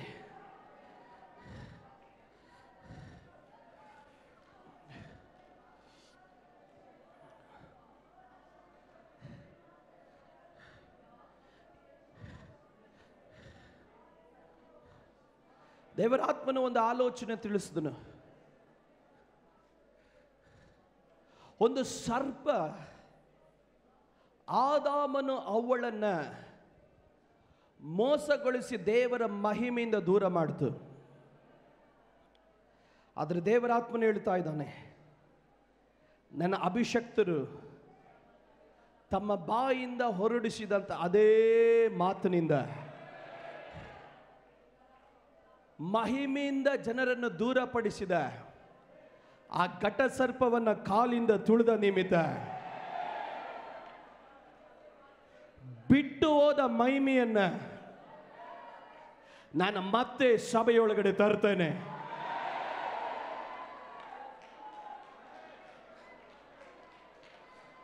ನಷ್ಟವಾದ ಪ್ರಭಾವವನ್ನ, ನನಗೆ ಈ ಪದ ಹೇಳಬೇಕಾದ್ರೆ ದೇವ ಪ್ರಸನ್ನತೆ ನಾನು ಕಾಣ್ತಾ ಇದ್ದೇನೆ. ನಷ್ಟವಾದ ಪ್ರಭಾವ ಮತ್ತೆ ಕುಟುಂಬದಲ್ಲಿ ಇಳಿಯುತ್ತೆ. ನಷ್ಟವಾದ ಪ್ರಭಾವ ಮತ್ತೆ ಜೀವನದಲ್ಲಿ ಇಳಿಯುತ್ತೆ. ನಷ್ಟವಾದ ಅಭಿಷೇಕ ಮತ್ತೆ ಜೀವನದಲ್ಲಿ ಇಳಿಲಿಕ್ಕೆ ಹೋಗುತ್ತೆ. ಈ ಘಟ ಸರ್ಪ ಮಹಿಮೆಯಿಂದ ಜನರನ್ನು ದೂರ ಮಾಡಿತು. ಆದರೆ 2017ನೇ ವರ್ಷದಲ್ಲಿ ಆ ಸರ್ಪವನ್ನ ಜನರು ಒಡೆದಂತ ನಿಮಿತ್ತ ವಿಕ್ಟರಿ ಇಂಟರ್ನ್ಯಾಷನಲ್ ಏಜ್ ಸಭೆಯಲ್ಲಿರುವಂತಹ ಪ್ರತಿಯೊಂದು ಕುಟುಂಬಗಳಲ್ಲಿ ಗ್ಲೋರಿ ಮ್ಯಾನಿಫೆಸ್ಟ್ ಆಗ್ಲಿಕ್ಕಾಗಿ ಹೋಗುತ್ತೆ.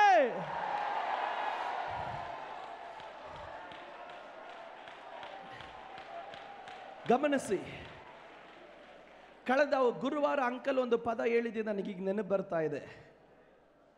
ಇದು ಅಭಿಷೇಕದ ಕಾಲ ಅಲ್ಲ, ಇದು ಅಭಿಷೇಕದ ಕಾಲ ಅಲ್ಲ, ಇದು ಮಹಿಮೆಯ ಕಾಲ. ನಾನು ಮತ್ತೊಂದು ಆವರ್ತಿ ಹೇಳ್ತೀನಿ, ಅಂಕಲ್ ಗುರುವಾರ ಬೈಬಲ್ ಸ್ಟಡಿಯಲ್ಲಿ ಅಂಕಲ್ ಆತ್ಮನಿಂದ ತುಂಬಿ ಹೇಳಿದ ಪದ, ಇನ್ನ ಅಭಿಷೇಕಕ್ಕಾಗಿ ಜನರು ಕೇಳಬೇಡ್ರಿ, ಇನ್ನ ಅಭಿಷೇಕಕ್ಕಾಗಿ ಜನರು ಬೇಡಬೇಡ್ರಿ, ಇದು ಪ್ರಭಾವ ಮಹಿಮೆ ಉಳ್ಳ ಕಾಲ ಎಂದು. ನಾನಿಲ್ಲಿ ಪ್ರಾರ್ಥನೆ ಮಾಡಿದಾಗ ದೇವರು ಒಂದು ಮಾತನ್ನು ಹೇಳಿದನು. ಘಟ ಸರ್ಪದ ಮಾತನ್ನು ಕೇಳಿ ಪ್ರಭಾವದಿಂದ ಜನರು ದೂರ ಆದ್ರು, ಆದರೆ ವಾಕ್ಯದ ಬಲದಿಂದ ಸರ್ಪವನ್ನು ತುಳಿದಂತ ನಿಮಿತ್ತ ದೂರವಾದ ನನ್ನ ಮಹಿಮೆಯನ್ನ ಜನರ ಕೈಗಳಿಗೆ ಎಟ್ಟಕತಕ್ಕಂತೆ ನಾನು ನನ್ನ ಜನರ ಜೀವನದಲ್ಲಿ ಮತ್ತೆ ಕಾಣಿಸಿಕೊಳ್ಳಲಿಕ್ಕೆ ಹೋಗುತ್ತೇನೆ. ಗಟ್ಟಿಯಾಗಿ ದೇವರಿಗೆ ಸ್ತೋತ್ರ ಮಾಡ್ರಿ, ಗಟ್ಟಿಯಾಗಿ ಆ ಪ್ರಭಾವಕ್ಕಾಗಿ ದೇವರನ್ನು ಕೊಂಡಾಡ್ರಿ. ಎಲ್ಲರೂ ಒಂದು ಅಲ್ಪ ನಿಮಿಷ ಗಟ್ಟಿಯಾಗಿ ಕೂಗಿ ಹೇಳ್ರಿ, ಗ್ಲೋರಿ ಗ್ಲೋರಿ ಗ್ಲೋರಿ ಗ್ಲೋರಿ. ಗಟ್ಟಿಯಾಗಿ ಎರಡು ಕೈಗಳು ತಟ್ಟುತ್ತೆ, ಗಟ್ಟಿಯಾಗಿ ದೇವರಿಗೆ ಸ್ತೋತ್ರ ಮಾಡ್ರಿ.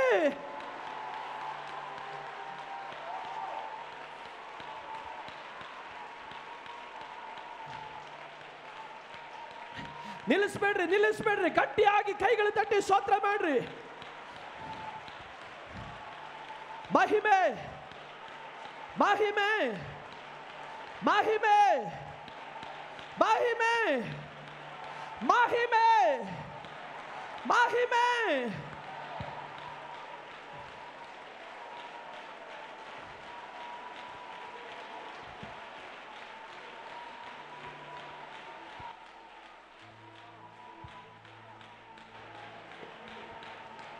Jesus.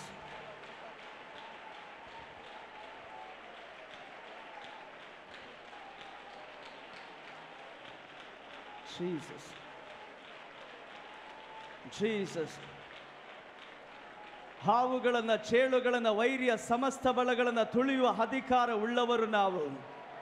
ಪ್ರಾಯದ ಸಿಂಹವನ್ನು, ಘಟಸರ್ಪವನ್ನ ತುಳಿದು ಬಿಡುವಿ ಎಂದು ವಚನದಲ್ಲಿ ಹೇಳಿದಂತ ಪರಾತ್ಪರನ ಮೊರೆಯುಕ್ಕಿರುವವರು, ಸರ್ವಶಕ್ತನ ಆಶ್ರಯದಲ್ಲಿರುವಂತ ನಾವು ಇನ್ನು ಮೌನವಾಗಿರೋದಲ್ಲ. ಈ ಹಗಲೊತ್ತು ಕೇಳಲ್ಪಟ್ಟಂತ ವಚನಕ್ಕೆ ಅಧೀನರಾಗಿ, ಆ ದೇವ ವಚನದ ಅಧಿಕಾರದಲ್ಲೂ ಅಭಿಷೇಕದಲ್ಲೂ ತುಂಬಿದವರಾಗಿ, ಈ ಹಗಲೊತ್ತು ಯೇಸುವಿನ ಅಧಿಕಾರವುಳ್ಳ ನಾಮದಲ್ಲಿ ಕರ್ತನೆ, ಈ VIH ಕುಟುಂಬದ ಒಂದೊಂದು ಸದಸ್ಯರುಗಳನ್ನ, ಒಂದೊಂದು ಅಂಗಗಳನ್ನ, ಈ ಶಬ್ದದ ಪರಿಮಿತಿಯಲ್ಲಿ ಈ ಶಬ್ದವನ್ನ ಕೇಳುತ್ತಿರುವಂತ ಪ್ರತಿಯೊಂದೊಂದು ವ್ಯಕ್ತಿಗಳನ್ನ, ಕುಟುಂಬಗಳನ್ನ ಈ ವಚನದ ಆಧಾರದಲ್ಲಿ ಕರ್ತನೆ, ನಿನ್ನ ಜನರಿಗೆ ವಿರುದ್ಧವಾಗಿ ಕರ್ತನೆ ಅಲ್ಲಿಯ ವೇಗವಾಗಿ ಸಂಚರಿಸಿದಂತ, ಅಲ್ಲಿಯ ಇವರನ್ನ ಕರ್ತನೆ ಡೊಂಕು ಮಾರ್ಗದಲ್ಲಿ ನಡೆಸಿದಂತ ಆ ಒಂದು ಎರಡು ಹೆಬ್ಬಾವುಗಳ ಹೆಬ್ಬಾವುಗಳನ್ನ ಕರ್ತನೆ ನೀನು ಕೊಟ್ಟಂತ ದೈವಿಕ ಅಧಿಕಾರದಲ್ಲಿ ನಾವು ನಾಶಪಡಿಸುತ್ತಿದ್ದೇವೆ. ಅಡಗಿ ಕುಳಿತಂತ ಸಮುದ್ರದ ಆಳದಲ್ಲಿ ಅಡಗಿ ಕುಳಿತು ಕರ್ತನೆ ನಿನ್ನ ಜನರಿಗೆ ವಿರುದ್ಧವಾಗಿ ಕಾರ್ಯ ಮಾಡಿದಂತ ಆ ಘಟ ಸರ್ಪದ ಆ ತಲೆಯನ್ನು ನಾವು ಚಚ್ಚುತ್ತಿದ್ದೇವೆ. ಯೇಸುವಿನ ಅಧಿಕಾರವುಳ್ಳ ನಾಮದಲ್ಲಿ ಆ ಸರ್ಪ ಶಕ್ತಿಯ ಬಲಗಳು ನಾಶವಾಗಿ ನಿನ್ನ ಜನರು ಇದುವರೆಗೂ ಕಾಣದೇ ಇರುವಂತ ಸಮೃದ್ಧಿಯನ್ನ, ಆಶೀರ್ವಾದವನ್ನ, ಸಮಾಧಾನವನ್ನ, ಬಿಡುಗಡೆಯನ್ನ, ಅದ್ಭುತಗಳನ್ನ ಅವರು ಹೊಂದಿಕೊಳ್ಳಲಿ ಎಂದು ನಾವು ಆಶೀರ್ವದಿಸಿ ಪ್ರಾರ್ಥಿಸ್ತಿದ್ದೇವೆ. ನಿನ್ನ ಒಂದು ಸಂಕಲ್ಪ ಇಲ್ಲದೆ, ನಿನ್ನ ಉದ್ದೇಶ ಇಲ್ಲದೆ ನಿನ್ನ ವಚನ ಪ್ರಕಟಗೊಳ್ಳೋದಿಲ್ಲ. ಇಲ್ಲಿ ಪ್ರಕಟಗೊಂಡಂತ ಈ ವಚನದ ಉದ್ದೇಶವು ಒಬ್ಬೊಬ್ಬರ ಜೀವನದಲ್ಲೂ, ಒಂದೊಂದು ಕುಟುಂಬದಲ್ಲೂ, ಸಭೆಯಲ್ಲೂ, ಈ ಕರ್ನಾಟಕ ರಾಜ್ಯದಲ್ಲೂ ಅದು ಸಫಲಗೊಳ್ಳತಕ್ಕಂತೆ ನಾವು ಪ್ರಾರ್ಥಿಸುತ್ತಿದ್ದೇವೆ. ಅದ್ಭುತ ನೀನು ಮಾಡು. ಮುಂದಿನ ಕರ್ತನ ಮೇಜಿನ ಸೇವೆಯಲ್ಲಿ ಕರ್ತನೆ ನಿನ್ನ ಪ್ರಸನ್ನತೆ ನಾವು ಕೇಳುತ್ತೇವೆ. ನೀನು ತಾನೇ ನಮ್ಮ ಮಧ್ಯದಲ್ಲಿದ್ದು ಕರ್ತನೆ ಆ ಮೇಜನ್ನ ಆಶೀರ್ವದಿಸಿ ಹಂಚಿಕೊಡು ಸ್ವಾಮಿ. ಸೇವೆ ಮಾಡುವಂಥ ಅಭಿಷಕ್ತ ದಾಸರನ್ನ ಉಪಯೋಗಿಸು. ನಿಮ್ಮ ನಾಮಕ್ಕೆ ಮಹಿಮೆ ಉಂಟಾಗಲಿ. ನಮ್ಮೊಬ್ಬೊಬ್ಬರನ್ನ ಅದಕ್ಕಾಗಿ ಸಿದ್ಧಪಡಿಸು. ಯೇಸುವಿನ ನಾಮದಲ್ಲಿ ಬೇಡುತ್ತೇವೆ ತಂದೆಯೇ. ಕೈಗಳೆತ್ತಿ ಹೇಳೋಣ ಆಮೆನ್.